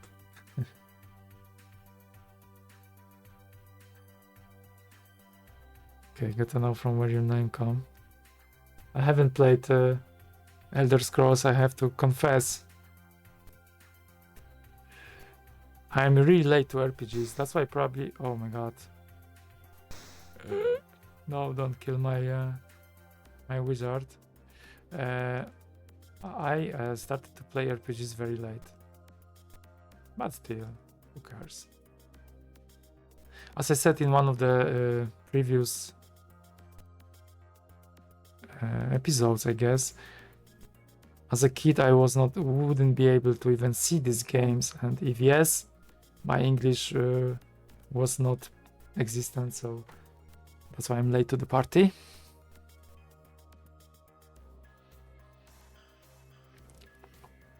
Okay, I have to escape with the Vismo. Sorry to bother you, my dear wizard, but you're fine. And talking about the assembly, it's really great. It really works well. I spent many years learning. That was now I don't want to lie about the timeline, but that was something 2012, I guess. Things like this. I have it written somewhere down. I started to learn, and took me a few years, which also was a kind of a scope creep, of course. But yeah, it was still fun to learn. I did many other projects in the meantime, so I also was able to transfer this knowledge, this experience to other from other projects to Meonlawel. I might do some. Maybe that would be a fun. Let me know if it would be a fun to do like a kind of open question stream with showing some stuff from Meonlawel, from features, maybe something from the code. Maybe that would be something of the interest. Also, I would like to learn about how it's received, and if there's any feedback I could get. Maybe that would be a fun thing to do. Yeah, thanks. Don't know about the format yet, but I guess even like open kind of questions, I think is the best, like just to do it naturally and see where it goes. But the game itself indeed needs some rethink with how the balancing is going to work. That would be the hardest part. Of course, it's always the hardest part. But what I enjoy about the game is the system of spells I am working on. I have also a list of things I want to do there, and the spells with the specs, with the names, and so on. And I'm really excited to work on this part, because that's the meat kind of the game. And what I did, I used the kind of the same idea as it's in the Zangband in this game for roguelike game, which is that you can spell magic spells from magic books. So you have to get a magic book. And I really like this idea of buying books, black market, finding some books with special spells. So that's a kind of idea I really liked. So then I incorporated this. Yeah, these wizards are actually trying to spell chains on my fighters, but I'm having a really lucky time. So yeah, that's one of the things I really like about this, because this really opens possibilities of having many different spells, and this is really kind of a meat of the game. And when I play it for a few rounds, it really make me wanna add more spells and do more variety. So now I have this kind of also idea in the project to distinct few classes of enemies, because I have only one class, which is a vampiric creature or just a living creature. But I was thinking maybe I could do more. So that's kind of thing I don't want to scope creep. So maybe I will just keep it like this. It's still the same as in this game I'm playing now. You have the word of undead and the word of dead, like of living creatures. And I think that's actually kind of enough. So then some of the spells are really working on one or another class, for example, or working better on one or another class. So this kind of stuff I already have incorporated into the game. Also, I did this system of having each enemy has like a brain. It's like actually a package called enemy brain, which means that I can also do simple assembly logic there, which depends on the enemy, decides how to attack, when should it heal someone from their party, this kind of also decision tree. And this works really well, and I'm really happy of creating creatures like that, with some stupid creatures, some more advanced creatures. So this is the kind of phase I'm dealing with currently, and it really gives me a lot of joy, because I want to make this game with a lot of variety of different decision, and then you can also tackle some of the enemies with different spells, and some of them will be also not available straight away, but you can still find some other equivalents. So I want to make it kind of possible that you can have still a lot of experimentation in terms of finding the best spell, the spell that fits the best the situation you're facing. So I really like this kind of explorative part, and I want to do it more in the game. Like in the previous episode, I got this in this game, in Shadow Spring. I got the Elfin Gem, and I didn't know what it does, because this game is really it's really not willing to tell you too much. I think that was the restriction of the system, of course, but at the same time in the manual they could print it out, right? What they did instead is that they said, okay, this is your basic stuff. There is this sword, there's this axe, and the rest of the weapons you have to figure it out by yourself. Goodbye, thank you. That's all you have. That's all information you can get. And yeah, because of that, I needed to check what this Elfin Gem really does. So first of all, I needed to buy it without knowing if it's going to be worth it, and then test it. So what I did, I tested on the enemy, because why would you test something you don't know on someone from your party? What I found in the end is that this spell actually adds the power. So by mistake I gave power to an enemy, but I really actually like it, because It was just the way you would experience it in the real life. You don't have a description of the item, what it does, right? You have you just found something or bought something. Okay, maybe the shopkeeper could tell you that. Okay, that's fair. In this case, indeed, that's a little bit stupid how it's resolved in this game. But let's say that you found it in a chest, or you found it from even in a shop, but the shopkeeper doesn't know what this really does, and you're buying this without any warranty. And I love it because you just have to test it yourself. You have to learn how to use this weapon. How does it work? Is it strong? What you don't have also the clue. Is it like a level 5 weapon or level 7 level? You don't know. You just try to figure it out by yourself. And this kind of aspect, I think maybe it's taking more time, of course. You have to be really involved into game, really dedicated, I guess. So that's probably a downside if you really want to spend just a few hours on the game, not to create a big file and put everything in your notes. That's a different style of playing the game, but I really like this aspect, like trying stuff on yourself, putting your own notes. It's more exciting, I would say. So I also want, oh my god, 650 pieces of gold. Sorry, this is amazing.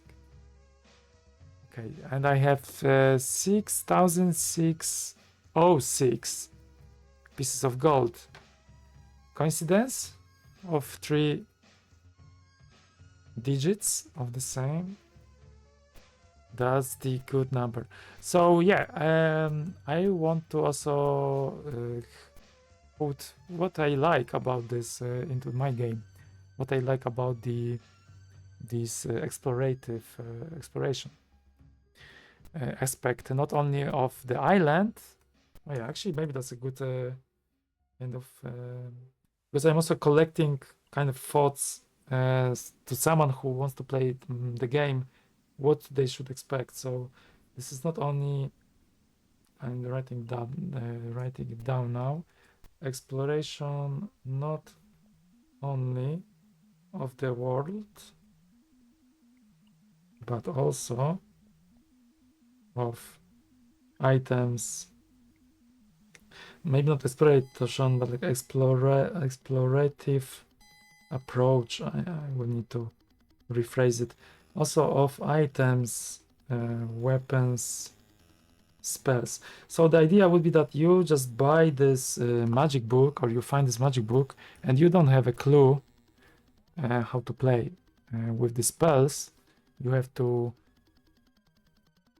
just try it, or I could add some hints here and there. Maybe a wizard hat, and there's a guy who will tell you about the spells, or a girl which like a witch, things like this, or a gossip about this and that, things like that. I think that's more fun than just telling you this is spell level 5, kills all enemies. Oh, there's one hint maybe for that, but that's for I'll tell about later.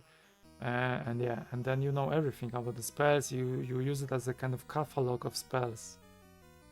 I don't think I like it.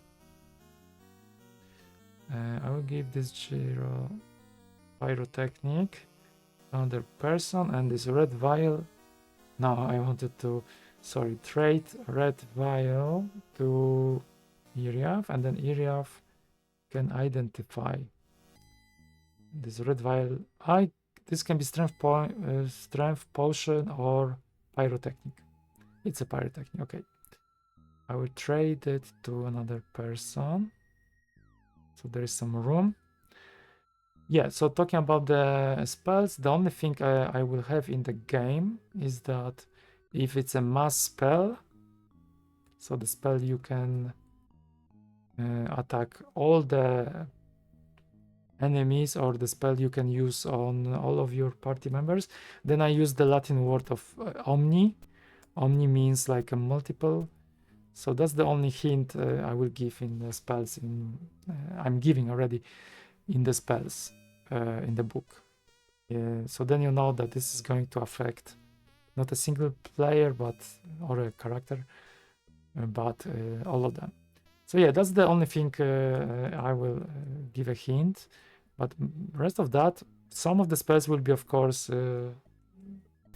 self-explanatory. But some of them have some nice names of the spells. They will just will hide some potential meaning, but as long as you don't use them, you won't never know. So of course, this could be also potentially something that there will be a complaint that, oh, I don't remember what this spell does and what the other spell does. But I guess this also, yeah, that's something. Yeah, maybe there should be. Maybe what I should do is to create a clue book as well, and then in the clue book, okay, I think I will do it. In the clue book, if you want, really, you could have that. If you prefer for anyone to play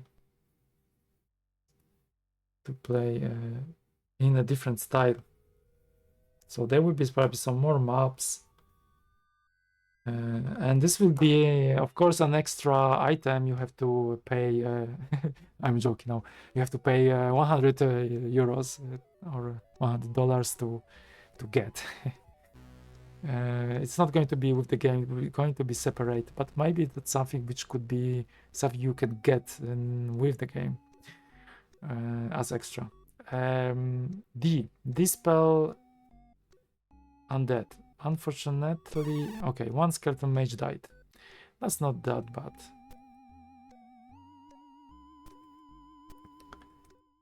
Yeah, I'm talking a lot about the game I'm working on, but to be honest, it's an RPG game, so it's a lot of stuff you have to cover. And talking about the demo, it's also always a question like when ready means ready, because you have to cover. It's not only that you want to cover a few things, as I said before, you have to cover. So if you have a magic spells kind of mechanism, you want to create few magic books to see how it works, to give this feeling. You have to probably provide some quests maybe for that, because you don't want just to have a list of all magic books in one place. Maybe it's, of course, it's good, but it's always more fun to already give this experience. And the other thing is that you also want to have healing, so you have to work on the health points, you have to use spell points, you have to add many things at the same time, add animations to support healing in the game when you're in the overworld, also to support in the combat. And yeah, a lot of things are connected, intertwined together, and that really makes it hard for RPG game to show a demo. To demo of what, really? It's easy to tell, okay, this is a demo of this single functionality, but if you want to give this like a full experience, yeah, probably better is not to have an early access, just to show the end result, or like a alpha or beta release. I'm keen to move forward this decision more than before. I'm not really happy about after the first demo release, to be honest, because I know there are a few things I fixed like immediately after the demo release, and I would like this demo release to not exist ever.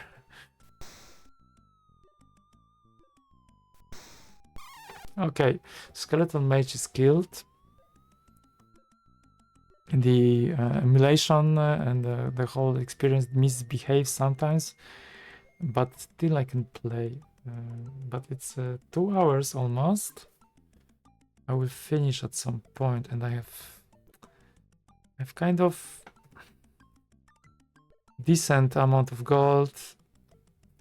Still not too much, but maybe as a breaking kind of news thing. Let's see if I can get another level. Okay, I'm close. Not for everyone though.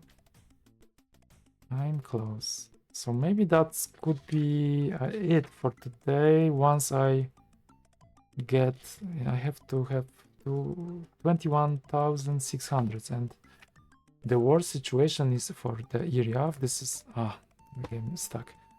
This is the area is the wizard, and he got his ass kicked too many times. So let me check what his level. Okay, he needs 1,000 steel and 600. That's probably a little bit stretch goal to get this today. At least to level them up, but would be nice. Let's get another combat. Don't remember the last one, how many points of experience I got. I'm focused too much on gold now. But hopefully that was something decent. Ogre. Okay, we don't have any orcs here, but we have some ogres. I forgot about them. Did I ever list any ogre in this game? Let's see. I have this. Yeah, I have this here. Evil spirit, gargoyle, giant, snake, ghouls, zombie, giants, lot of giants. I don't think I have. Okay, I will put some just out of curiosity, so it's more interesting. I will try to see how many points, kind of course, because this is also something in this game that is not strictly hard-coded, the value, like in Final Fantasy, for example. So I will try to see how many points kind of I need to kill these ogres. Are they more dangerous than giant hill giants? I mean, I have a feeling that indeed they are. Maybe they even cast some spells. Is it possible? Let's see.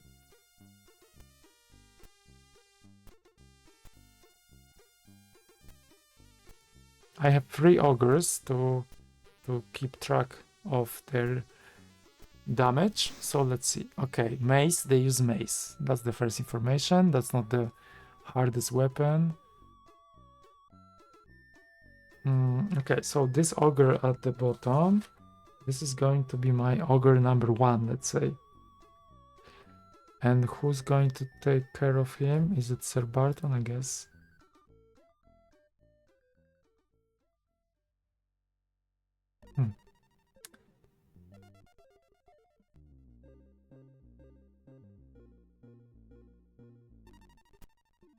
Yeah.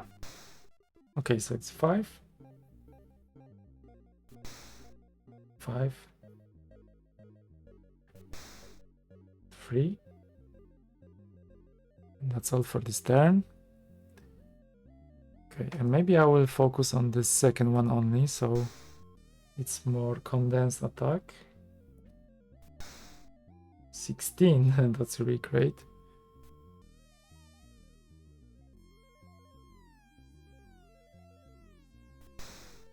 6. 13. Okay, and moving to the next one. Oh. The only thing is that this ogre is faster than the hill giant. So 11 plus 16 plus 6 plus 13, that's 46 for this ogre. Not too much. But this one goes slower. I think Oli is the best now to attack. 3, only 3, 4. This is not really great. No, it's not. But 10 is enough.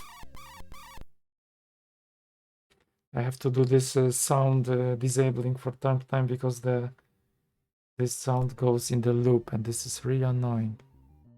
Okay, and that's That's one's dead, so it's 10 plus 7 plus 3 and 8 is 11 plus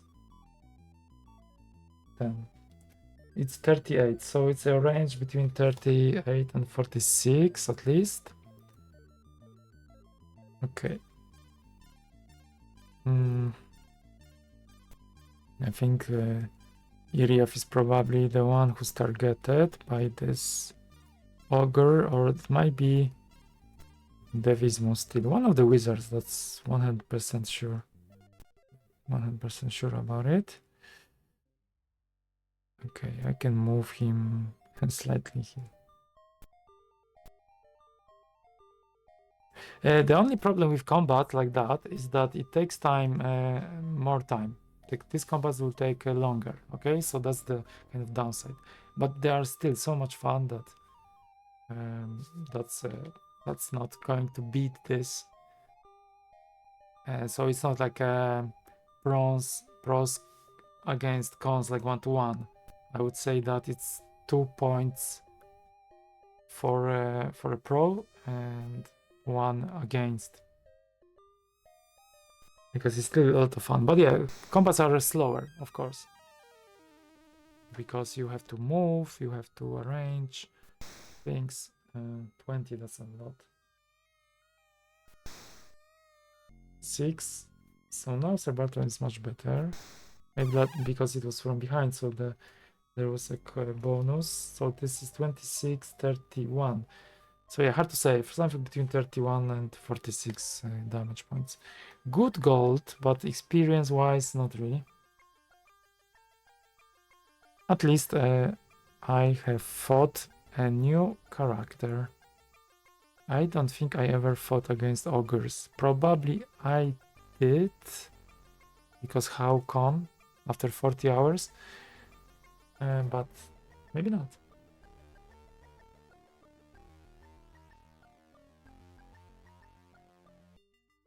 Okay, it's 2 hours 7 minutes. I don't think I'm going to make it with the experience, especially that the game slows down. Not the game, the emulation. So it takes forever. It's not enjoyable anymore. I think I need a proper reset.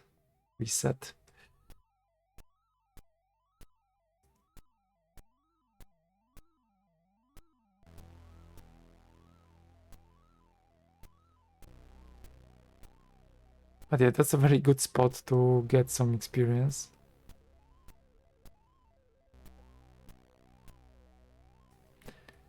So this is the second episode I'm grinding, and if I want to get this unholy symbol, it means that the next episode, next 2 hours, probably I would need to spend on exactly the same activity, which I'm not sure if I'm willing to do, to be honest. I thought it would be much better. That was my plan, but I didn't track how much I received last time, because I had a lot of expenses, including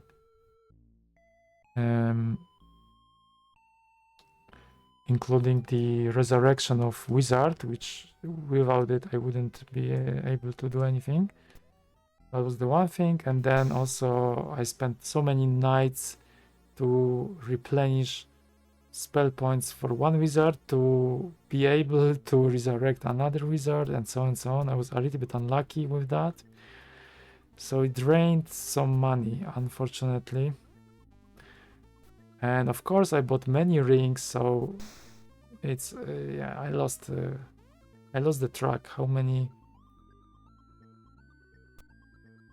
gold I earned and how much I really spent. I only know the end balance, which was 8,000 minus, which means that I spent a lot, and I thought, oh, maybe I can make it this episode to gather this gold. But yeah, it doesn't look like. I have almost 7,000, 3,000 still to go.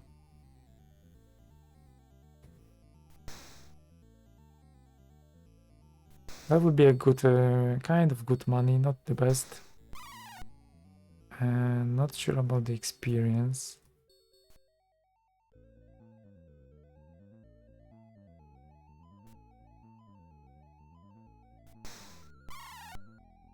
But yeah, I have to say I'm still enjoying. And thanks Ogres to showing up, because it's also nice to talk about something else than only the current gameplay. Going to check this. Probably I will watch some videos, but maybe also I will try to play this game. Silmar. I wanted to be a rock star back then, so if there's a percussionist, then maybe there is also a guitarist there. So my dreams would come true. I never wanted to be a fighter or a wizard, really, and I'm role-playing it right now, so from this perspective, this doesn't make any sense to play someone you never wanted to be, right? Why I don't play the games for someone I would like to be. Yeah, I agree with you. About the simpler RPG, you said it has a charm. I agree about the charm of easy games, like a kind of. It's not about the mechanics. I watched a video today about why it was a kind of generic video. Why we don't enjoy games anymore as we enjoyed 20 or 15 years ago. And one of the argument was that there are so many mechanics and you don't know really what you do. And I don't know if it's a case or not, but sometimes like a really simple designs is what you really need. And if there's also a part about atmosphere of the game and some like neat ideas which are not present in any other games, rather than having like a game which looks like just another like playing the same game just in the different environment, which is sounds sort of like a skin in the end.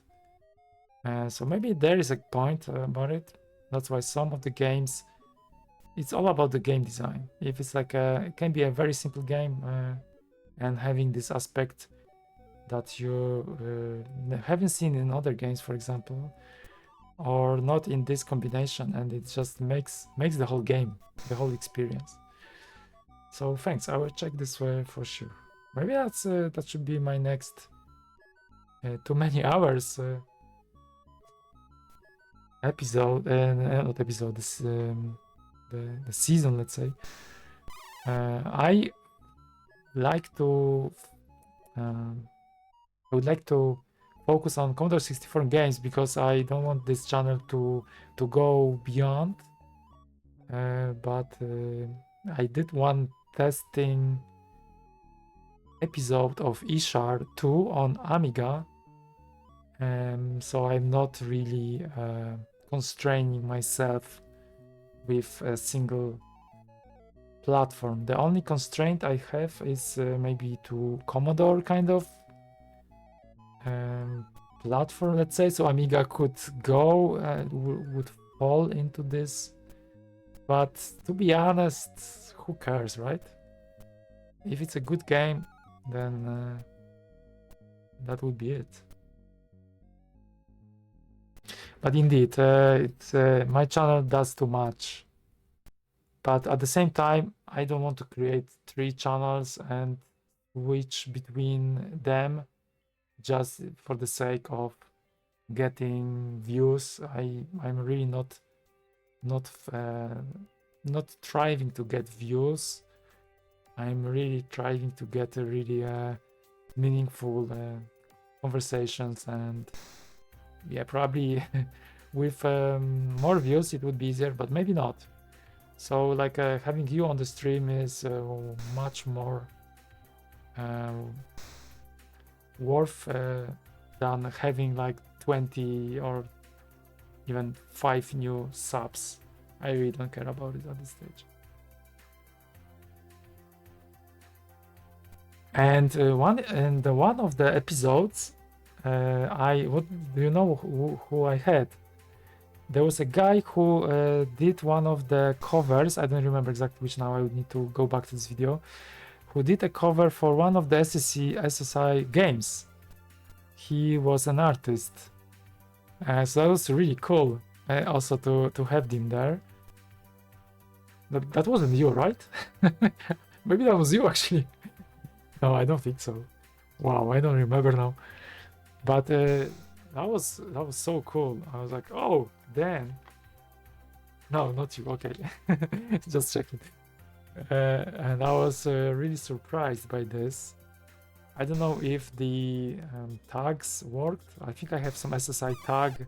I don't know what happened, but this person was able to be there. And yeah, that was. Then I actually on this in this episode, of course, I went through all the covers, and I learned a lot about them, which I didn't really take careful kind of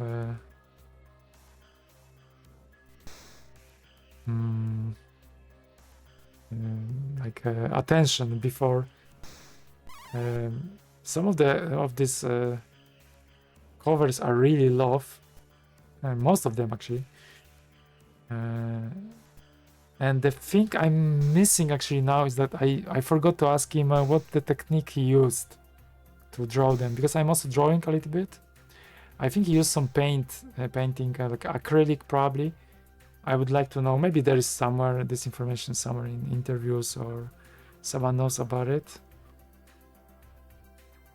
So he designed one of the cover. Ooh, I would like to remember now. To SSI game, which was released on Commodore 64 and also, of course, on MS-DOS and probably Apple. So that was a multi-platform. That I don't know. I think it was a gold box game, but please don't kill me if I'm mistaken. But that was one of these games, really, one of these games from SSI. And wow, that's that wasn't Demon's Winter, that wasn't Shard of Spring, but I think it was a gold box game. If not, it doesn't matter, because all of them I love. Maybe Demon's Winter is not the one which I like actually. It's okay, but there are so many good covers. And I thought that maybe they are done by one person.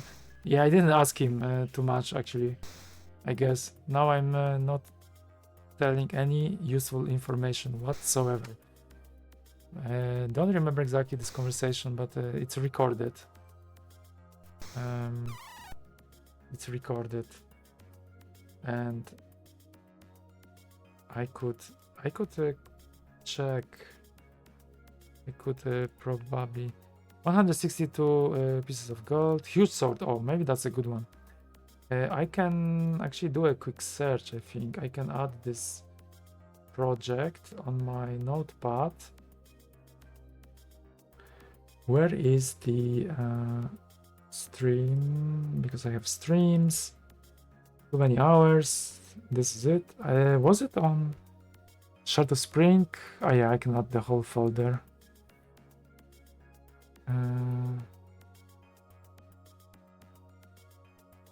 Yeah, I would like to search. I would like to search for this query. I can search for this. Too many hours. Cover. I will search for cover.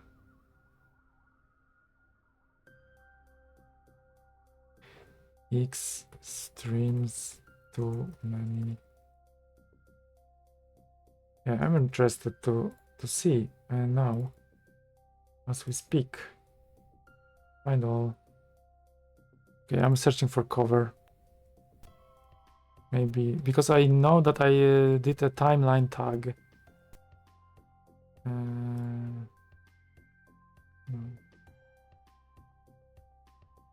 I think I put a tag or somewhere in the description.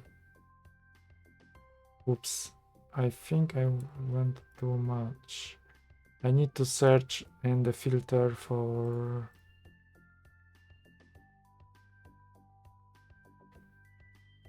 the description. Yeah, it was fun anyway.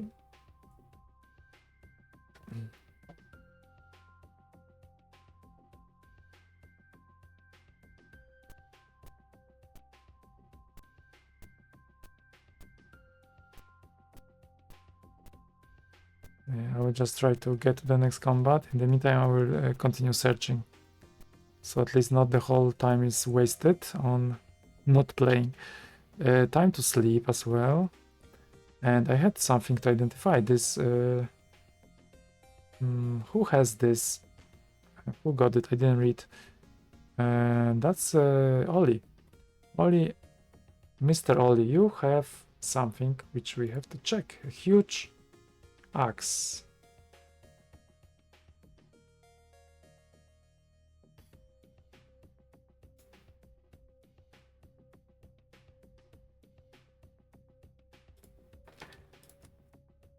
I need to change the filter.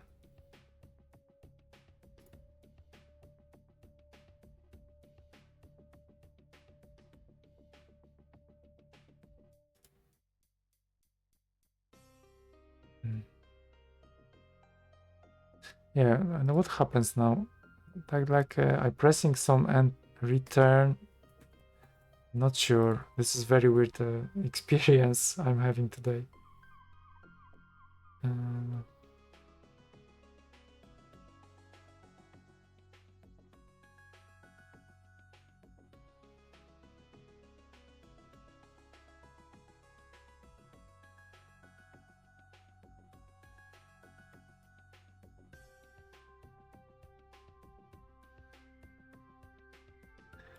Come on. Cannot stop. Okay, it stopped now. No, it didn't. Okay, I don't know what to do now. Is it emulation? What is this?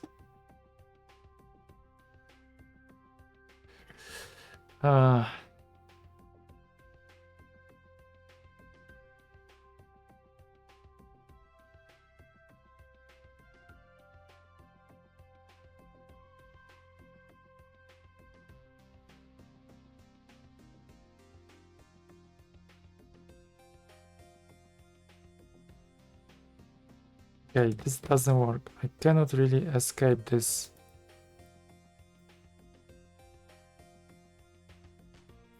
I really don't know. It's like, am I pressing something somewhere? Beautiful. That's one of the worst streams, but it happens. That's fine. Still trying to find in which episode I had this person. Come on. No, I cannot find it.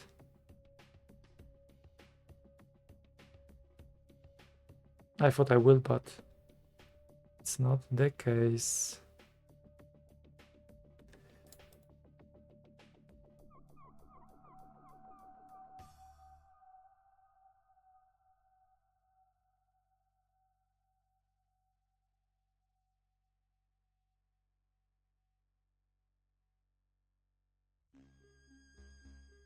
Okay, I need to kill the emulation. I don't know what happens.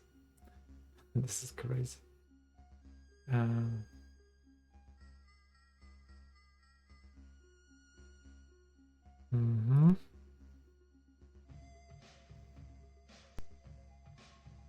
Technical issues.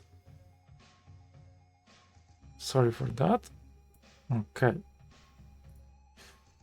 And I don't want this status bar. Okay. Trying to do many things at the same time also doesn't help. So you wrote that that what you amazes you about this covers is the stylized title of the game, painted by hand, but perfectly straight and neat. Is it by hand? I guess it is. Yeah, they look perfect indeed.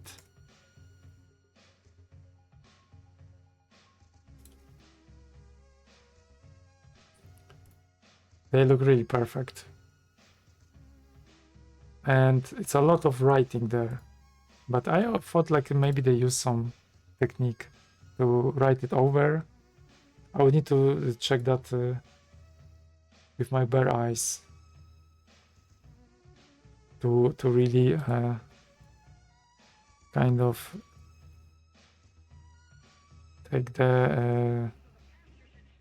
take my own judgment, because this looks too perfect, as you said.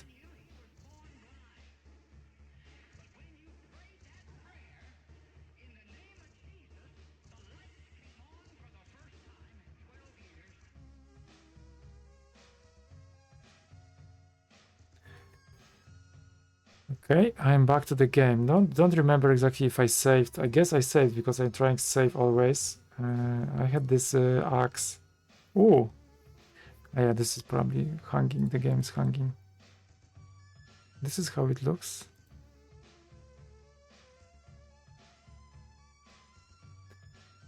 Yeah, I probably should stop this stream because it's not good. It's it's stopping, it's really misbehaving. I think I lost this. Yeah, unfortunately. That's unfair. That's really unfair. I wanted to check this huge thingy, this battle axe. Probably it was just a normal battle axe, but that's unfair.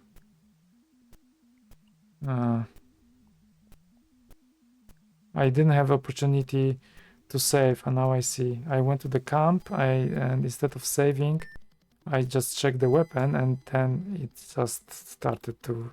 The whole game started to misbehave crazy. This is annoying, but yeah, I will forget about it soon, hopefully.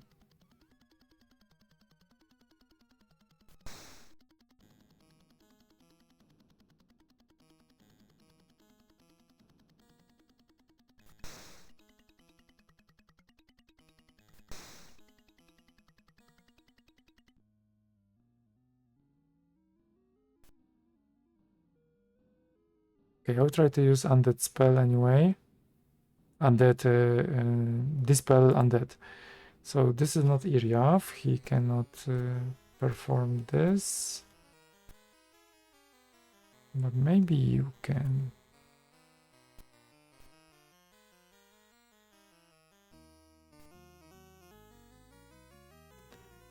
Okay, and let's try Dispel undead.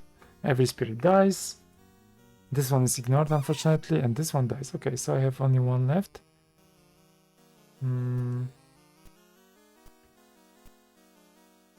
Yeah, I did some work with pastels. I think if I would like to do any cover, I would probably use pastels. That would be my technique.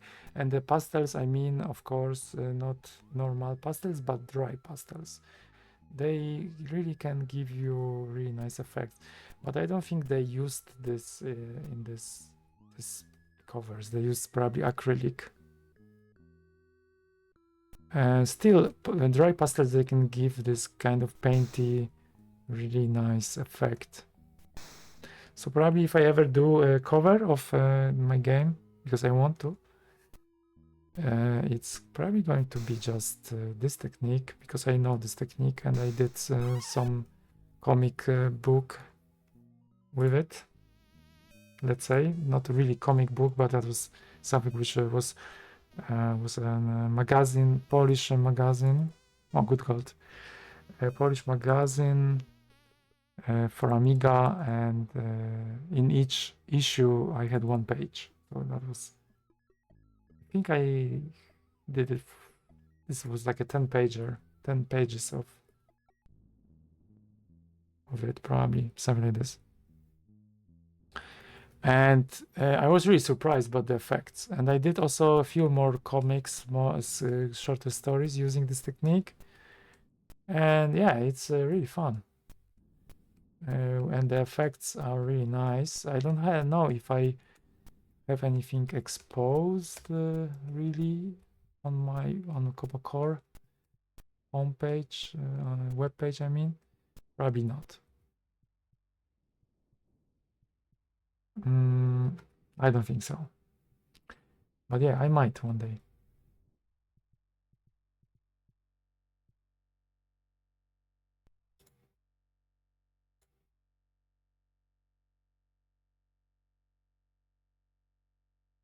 The game hangs again.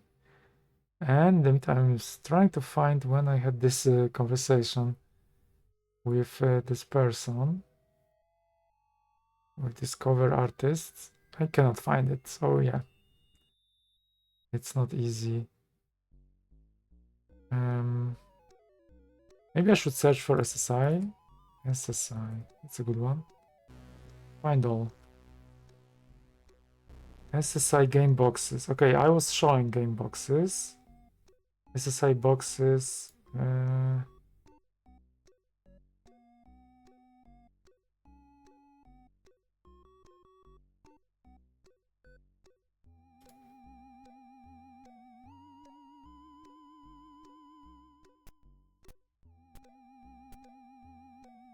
It's interesting when you think you know something, but then you cannot find it. Like you try to find the word and you think, oh, it's for 100% it starts at S letter or G letter, and then in the reality it was something completely different.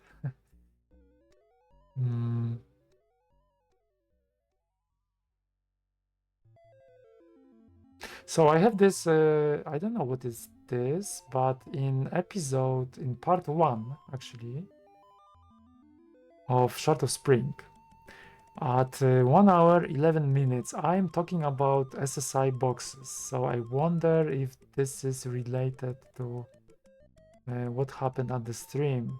I don't have any mention in the search. Let me try to see. Short of Spring episode 1.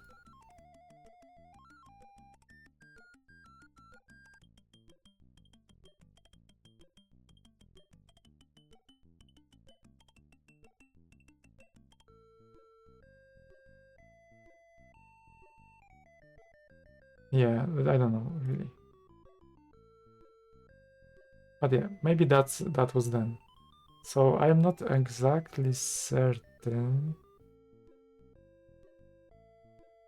what I was talking about with this person, but it was fun.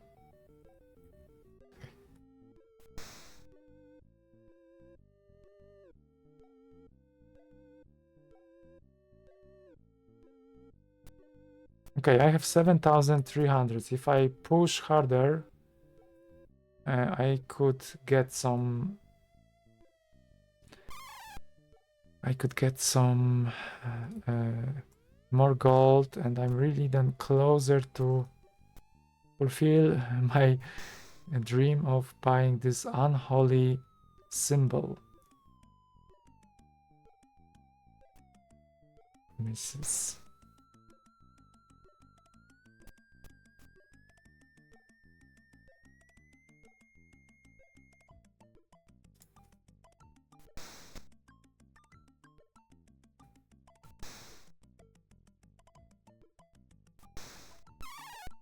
Okay. Goes quite smoothly. I don't have any. I mean, in the terms of the combats, not in the terms of how my emulation works today. But it goes quite smoothly. In the previous episode, I think the only worth thing watching is the moment at the very end, my last combat. I really recommend. It's fun because I almost died and I was so close that I even didn't. I was just going for all or nothing. So resurrection process in the end was really painful, but besides of that, it was really nice, really funny episode.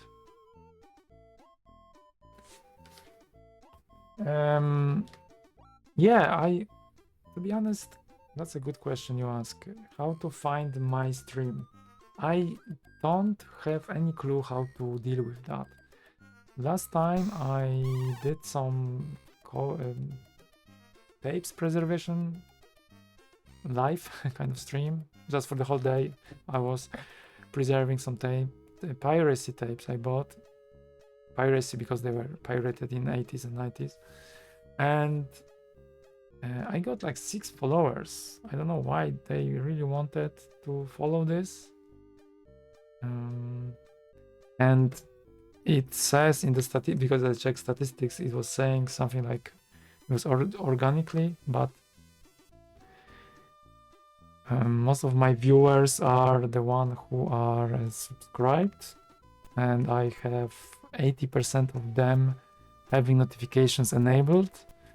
But besides of that, I don't know how to exactly find my channel, to be honest. I would like it to be maybe more visible, so maybe if it's interesting for someone, of course.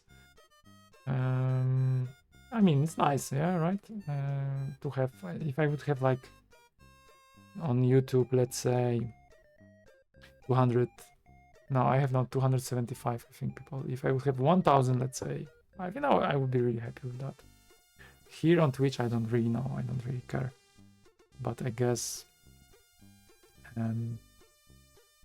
there is a way. But I don't want to spend too much time on fighting the algorithm. On YouTube, for example, I know that if you do shorts, you can find some views. So probably from these views, I could find that people who would know that, oh, there's a channel, there's a Twitch, and so on. And so it is like a spot, like it goes in the circle to increase one thing and then another. And then how you get kind of organically findable. Sometimes I do this Twitch kind of stream announcements on my Twitter and my Blue Sky, but sometimes I don't feel like. I just want to play the game, don't want to talk to people. But in the end, I'm always finding that's fun to talk to someone, actually. And then yeah, it's a little bit hard for me to understand this. And also this is a kind of niche thingy, so I'm not expecting this to really go viral anyway. Especially the format, it's like 3 hours of me playing. Even today, 3 hours of grinding. I didn't want anyone to invite anyone for my grind, really. Maybe I should not even stream it. But at some point, it's nice to have some visibility. I think, because then, yeah, I'm just making it kind of visible, I guess.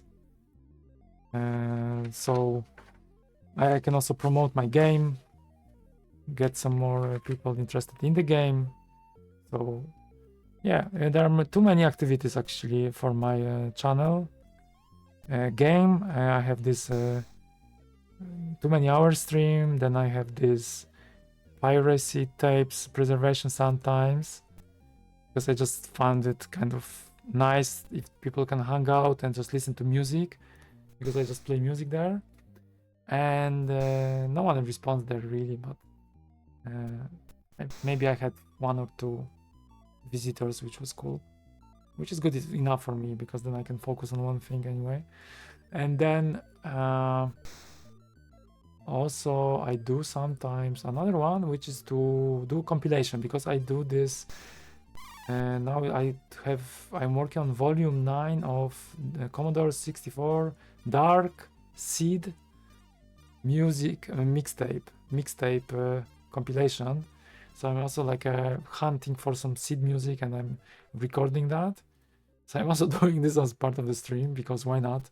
You can do everything. Maybe I could record myself eating and cleaning the bed, not cleaning, kind of, how to say that in English, making the bed, whatever. So you know, yeah, it's probably too much of stuff I do.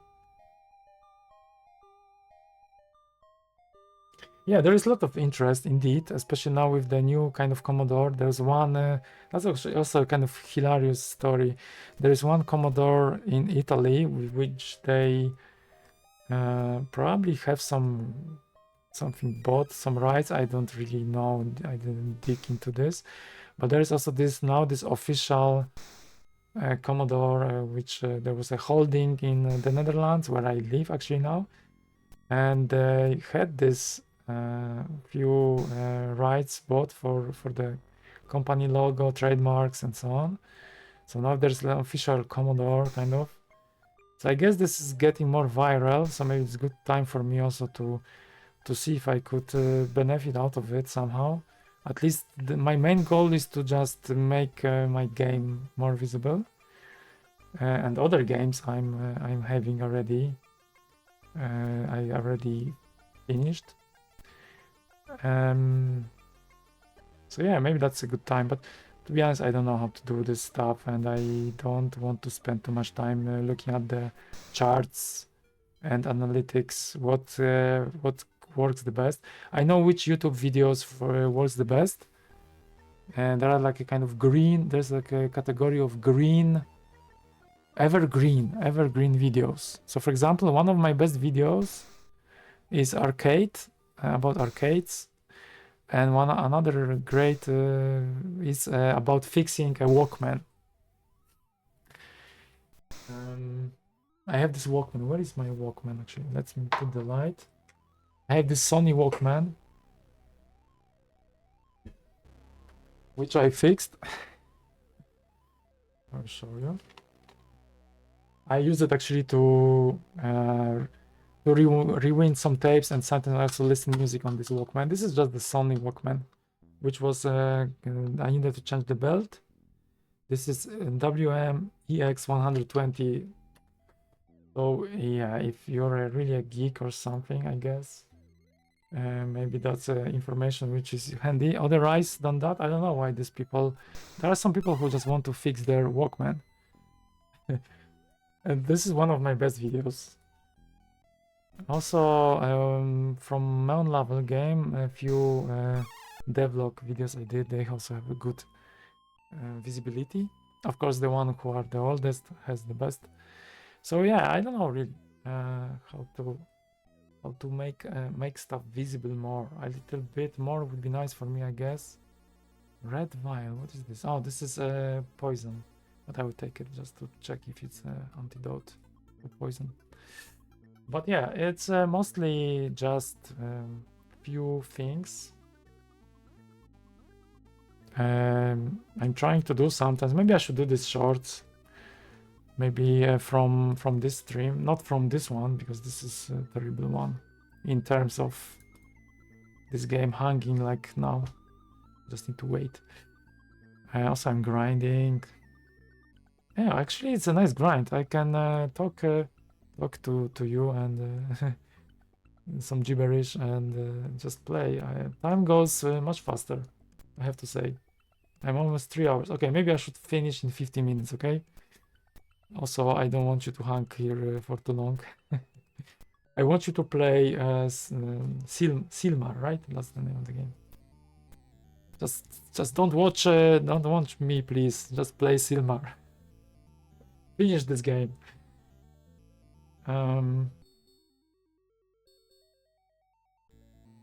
Please finish this game and tell me how it was.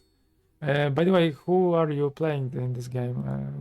What are the role-playing characters you've chosen? And Tell me why did you didn't finish it? Was it because you just dropped playing it at some point, or yeah, you told me, sorry, you told me that you need to figure out how to use the range weapons. Okay, but how come you didn't finish this game? Okay, you're playing a vampire because that role does not need food nor torches. Okay, so if you're going to play Meonlawel, the game I'm working on in the future, which I recommend you, then I will tell you one thing. You can finish this game as a human, because this is how you start the game, or as a vampire. So there are two ways.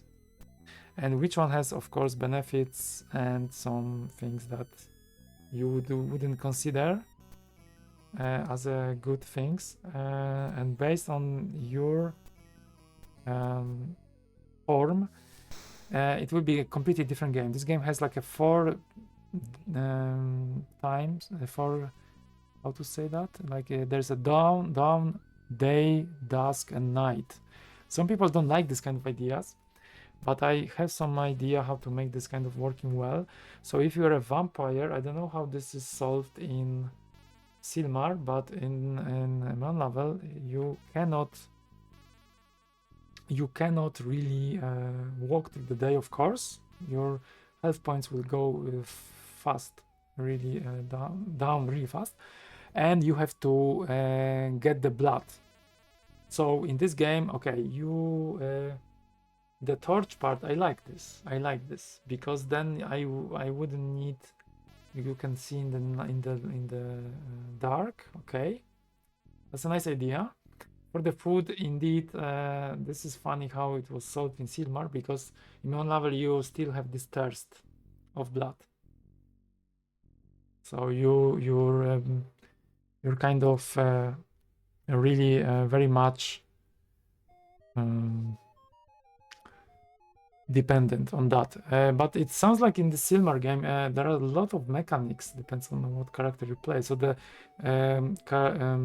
replayability, I would say, it might be, I guess it's really high.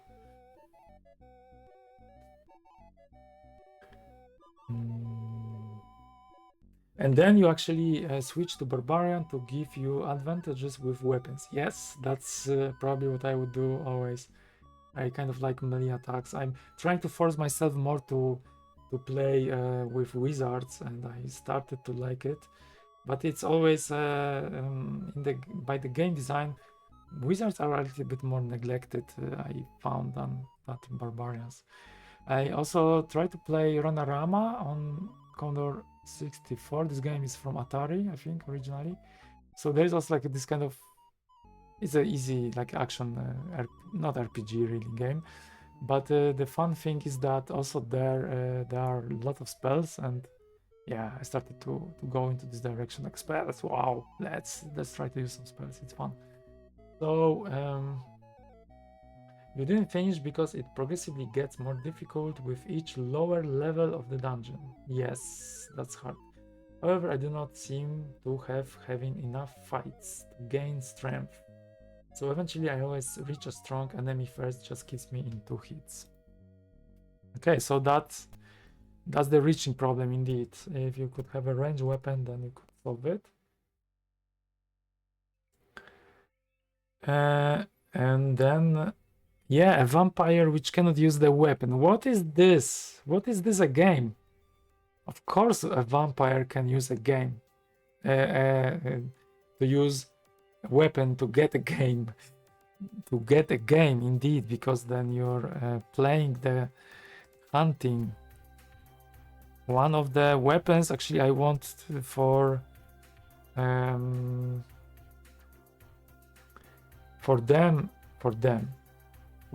vampires to have is to have ranged weapons, indeed.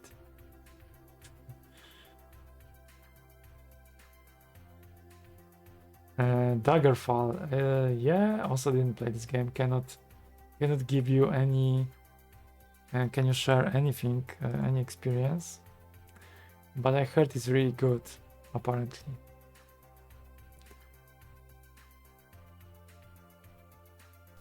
So many games. I would like to just have more time for them. Okay, but about the weapons, I'm trying to just say one thing.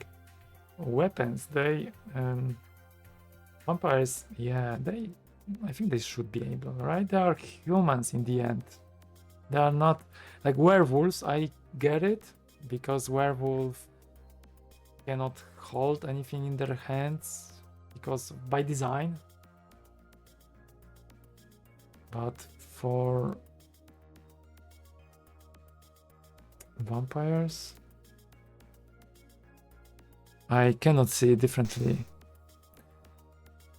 And I would say vampire, at least some dagger, but also something you can use to shoot.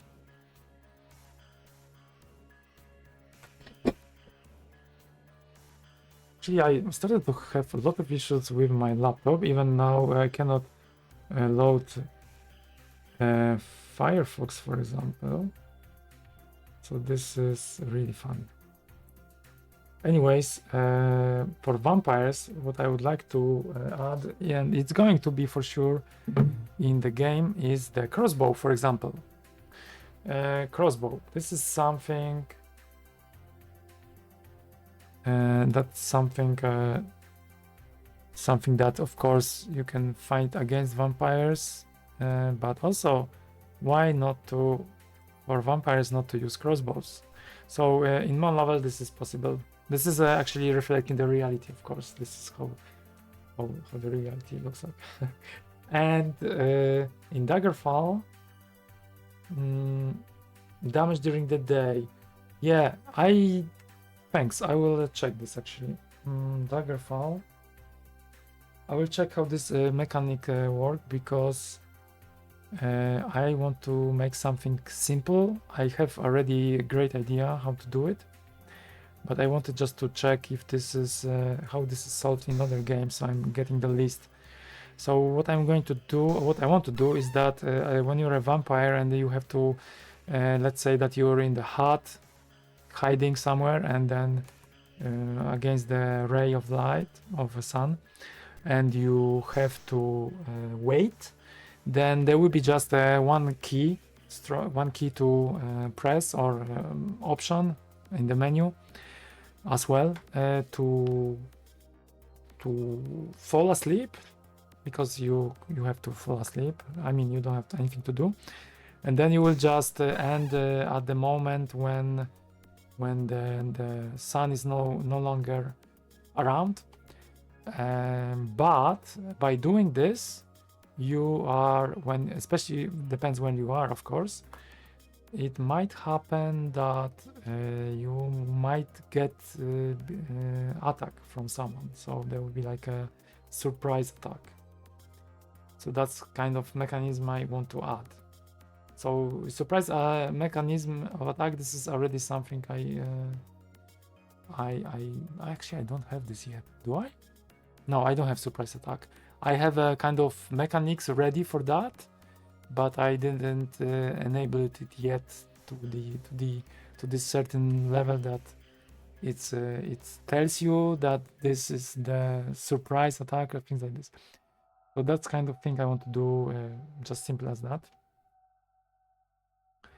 And then it will mean also that it's not annoying to be a vampire and just try to wait for the night, but at the same time I like the idea that you would need to, that's why I'm also designing, that's also really kicks the design, because I have to design the game the way that you have to have a place when you can hide between on your adventure. So if you want to go somewhere you have to have some caves, or in Meonlawel there is mostly no dungeons. This is what I want to do. No dungeons, mostly just a few, but everything is on the overworld outside, and I still want to have few places you can just hide. So this also makes the design different, because now I have to think like, okay, I know how many turns, like each step is a turn, let's say, it takes to change from day to night. So then I can measure the distance between two places and see if it's a challenge for a vampire or not. Because of course you would be able to use a spell which helps you to survive, but then of course it's a cost. So this also gets into into a lot of aspects of the design. But yeah, I love this part. I think this is like a survival kind of thingy, survival mode you have, makes it interesting. You have to be careful. You have to plan. You cannot just go berserk the whole time. Let's try to identify this green vial. I think this is... it failed. Tomorrow I will check. And then... Okay. I think it's an antidote, and this game doesn't have any antidotes, I think. But one thing I have on the list to check is to see if maybe this is possible, this attack of poison, when you are maybe when your armor is not like a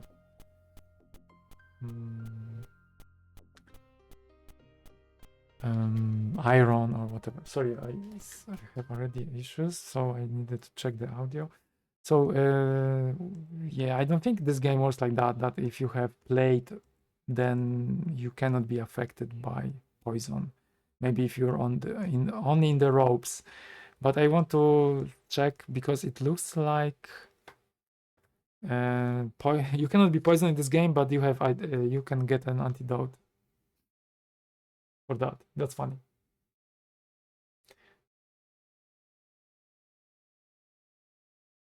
Yeah, exactly. Like a vampire will be much stronger, but that's the kind of ability, disability that makes them weak. And I think I like this aspect. It's something funny. Also, one thing I'm considering, and but it's not implemented yet. But it's something I already, when I do anything within the game, I'm always taking that into consideration, this kind of design, because most likely this will be part of the game, is that when you are a vampire, you have to, you can fly. Yeah, I think this will be possible. So once you are a vampire, you can fly. Not sure though. I don't want you to change you into a bat, because I think this is a little bit silly. Maybe not, but okay, let's say that in my in kind of my vision, it's a little bit weird. Could be a fun thing, because then maybe you can sneak somewhere, but I don't want this scope creep for sure. I don't want to sneak somewhere when you're a vampire, because then I have to develop two games, kind of one when you're a human and another when you're a vampire. So I want to have some aspects which are available for one or another, but not like completely everything. So I want to be really careful, because otherwise I'm never going to finish this game.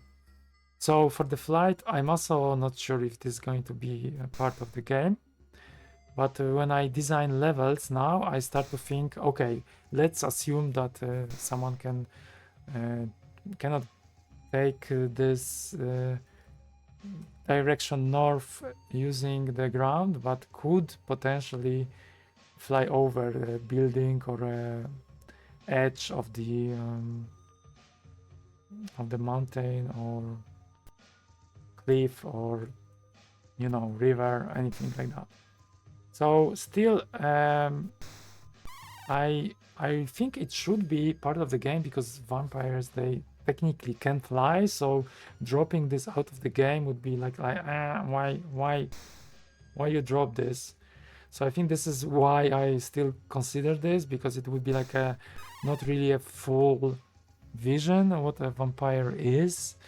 But yeah, I don't know. But I don't know. Because it's a little bit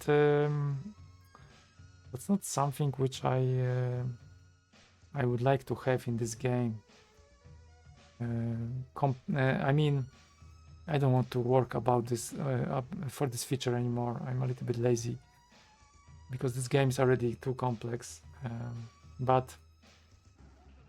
maybe I will try to keep it simple and use this still as a feature. For example, one of the shortcuts I thought is, okay, you cannot fly technically, it's not part of the game, but you can kind of use it as a teleport, so you would be able to just fly over from point A to B. I could probably solve it much easier because I already have something like this mechanism in the game that I can, let's say, teleport between locations. So maybe I could just solve it as this. Not technically by displaying a character and going everywhere they can, like fly on the, like land on the roof. Yeah, I don't want this. I don't want this kind of, I don't want to go this path. It would be too hard to manage this.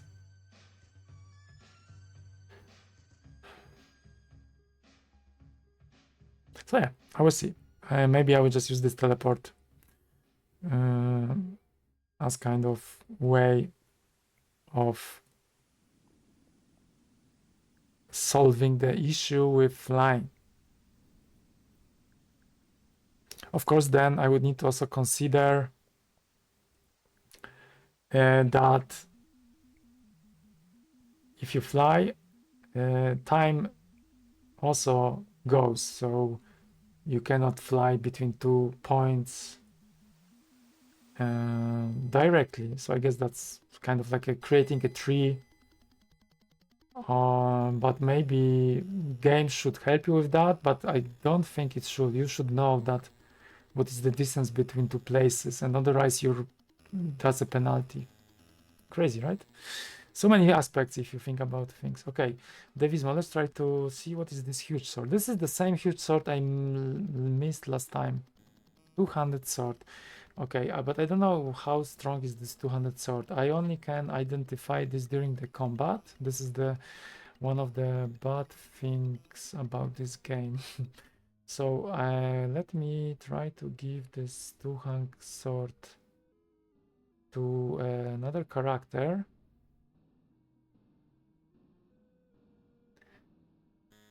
And see. Yeah, it's really maybe I should save because it's happening again. Who can take it? IVO. What do you have? Axe. Okay, I can give it to Ollie.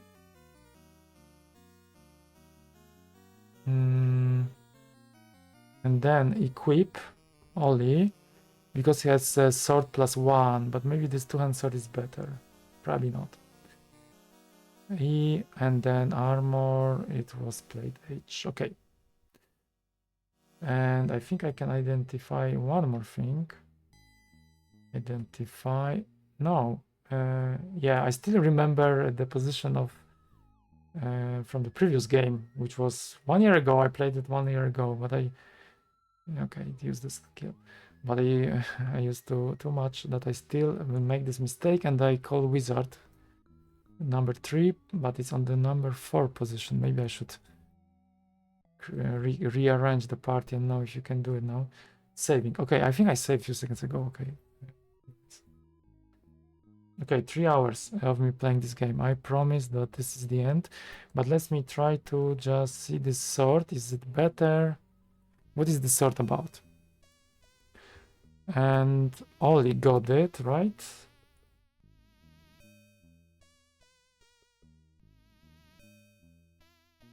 Ollie got sword +1. Yeah, that was C, and I took E. 200 sword. Because this is also not clear from the description of the spells, and in the combat you can find more about the swords, because normal sword, things like that doesn't exist. There is, according to manual, there is broadsword. This is 8 points damage maximum, and there is 200 sword, which is 12.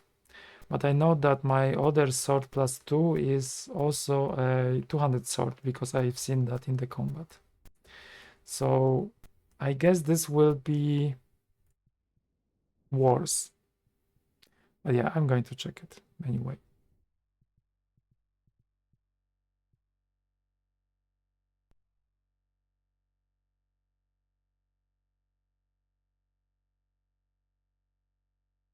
Sleeping, identifying. Yeah, this is poison antidote. Antidote. I have already one. G. I should drop both, but just in case, I'm still having this. Maybe Siriadne does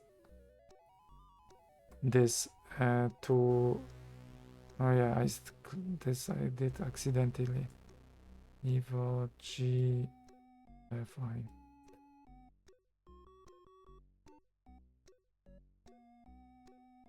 Okay, this doesn't matter.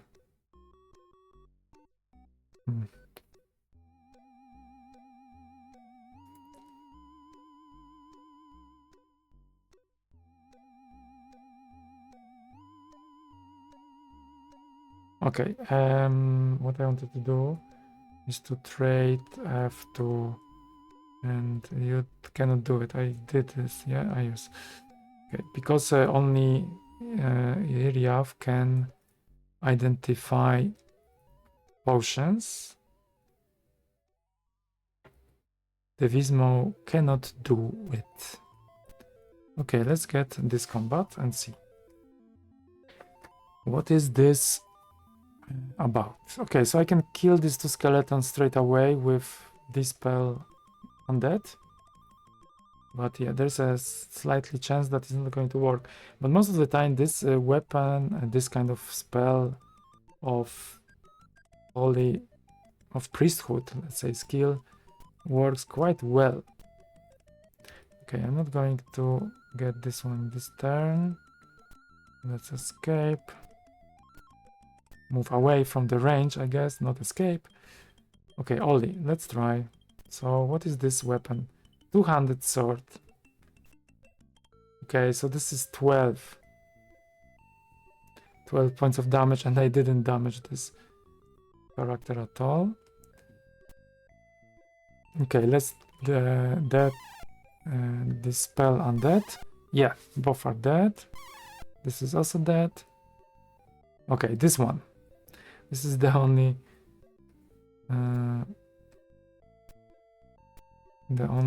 undead that survived. So that's really cool. Okay, this is my last combat. After that, I'm going to check experience, and I'm still happy with how many points, experience points I got, and how many points of gold, because I will need still to grind in the next episode. Oh, I'm also going to have some holidays, so it's not going to be next Wednesday. I also changed the day, because I used to do it on Thursday, but I think Wednesday works better for me. But talking about this, I think I need to grind for 2000. So yeah, this is a little bit painful still, because I would like to start the new episode with just going to the fortress, and I still will need to spend 1 hour, I think. But I think it's worth it for fun, more fun. Yeah, I think it's worth it. And it was so nice to have this conversation today. So actually the timer went really fun. Thanks again, Ogres. It's much more fun. I don't really feel I grind it at all. Maybe this is how we should play games sometimes. Just invite a friend, talk about everything, and then there is no more grinding. Everything is just the smooth experience. Of course, sometimes you don't know what you do, but you don't need that much of a focus, I guess. Especially when it's when your characters are quite strong. So maybe only thing I will go to Afei. I also didn't use any magic actually. Maybe I don't have to go to Atei. Yeah, I will stay here. Yeah, maybe this character could get some experience. I mean, health points. Also, fun thing is that I could give experience the next level to my fighter. That will be level 10. Because already it misses the threshold is 21,600, so the next after the next fight, and I think the Oli will already have, yes, IVO, yes, already. Okay, this guy Iriav needs still 1000, and the Vismo can also level up. Okay, in the next episode I'm going to level up, and I'm going to get this last 2000s to get unholy symbol, and then I go to fight for life to get into the Fortress of Seriousness. It's not going to be next week because I have holidays, and maybe I should play this game tomorrow, but I will keep it safe and just to relax a little bit and then replenish my natural energy. Also, probably maybe I will do a different stream or not. I don't know. Tomorrow is kind of busy day. So, anyways, yeah, that's the old days indeed. Playing with a friend or neighbor sitting on the side. You're more than welcome to go to visit me in the Netherlands if you want. We can do it. And so was really great to have you on the stream. I'm signing off slowly, and it was kind of painful today with the technicalities. It happens sometimes, but if I remember now, one of my first episodes of Demon's Winter on my previous laptop, that was a horror. That was a real horror. And talking about the horror, Meonlawel is going to be also RPG, which is a horror game. Hopefully, it will be scary. I'm also trying to find ways to make this game scary. One of the spells, just to give you some idea, is called Nightmare Paralysis, I think. No, I think I don't call this spell like that. I call it Nightmare, I think. Maybe I call it Nightmare Paralysis. I don't remember anymore. Anyways, this spell works exactly as one of the things which happened to me when I was a kid. But I was able to walk up, but I wasn't able to move, and that was so scary. I don't have it as an adult, but when I was a kid, it happened to me a few times. I lost the battle and I fell asleep again. But at some point I was able to manage it and make kind of to move myself around and wake up really. So this is some sort of kind of nightmare spell I also have in Meonlawel, and I'm going to do some private descriptions of few spells just to give some idea for players. But yeah, it's really a little bit hard to make a horror game, of course, but I will try to incorporate things like that and some more scary things. So hope to see you in the next stream, probably in 2 weeks, I guess. I will put a schedule anyways on holidays now, so I will let you know when the next stream is. And so far, so good. Next episode will be number 20. I'm going to XP a little bit more to get this unholy symbol as the very last thing. Go to Sirian's Fortress, and maybe that will be the last, maybe last episode of Shard of Spring. It's a really fun game, I have to say. Really easy. Oh, By the way, talking about very easy, I'm going to change this equip because otherwise I will forget next time. Sword +1 is better than 200 sword. So I'm going to drop this weapon because, of course, unfortunately, you cannot sell anything in this game. This is something I'm really like. I would like to see. I would like really to see some improvement, improved version of this game with this ability, because this is a little bit stupid. And Demon's Winter, the sequel, does it right way. You can sell weapons. Not here. Okay, signing off. See you in the next episode. Enjoy your evening, and Ogres, thanks once again, and finish the Silmar. Finish this game. Good luck. Hopefully you can find all the things. Hopefully this game is not that hard. I'm going to check it as well as Daggerfall. Thanks for the suggestions. See you around. Have a good evening. Have a good night. Bye. And playing the music as always from tapes. Old school way. All the way. Bye.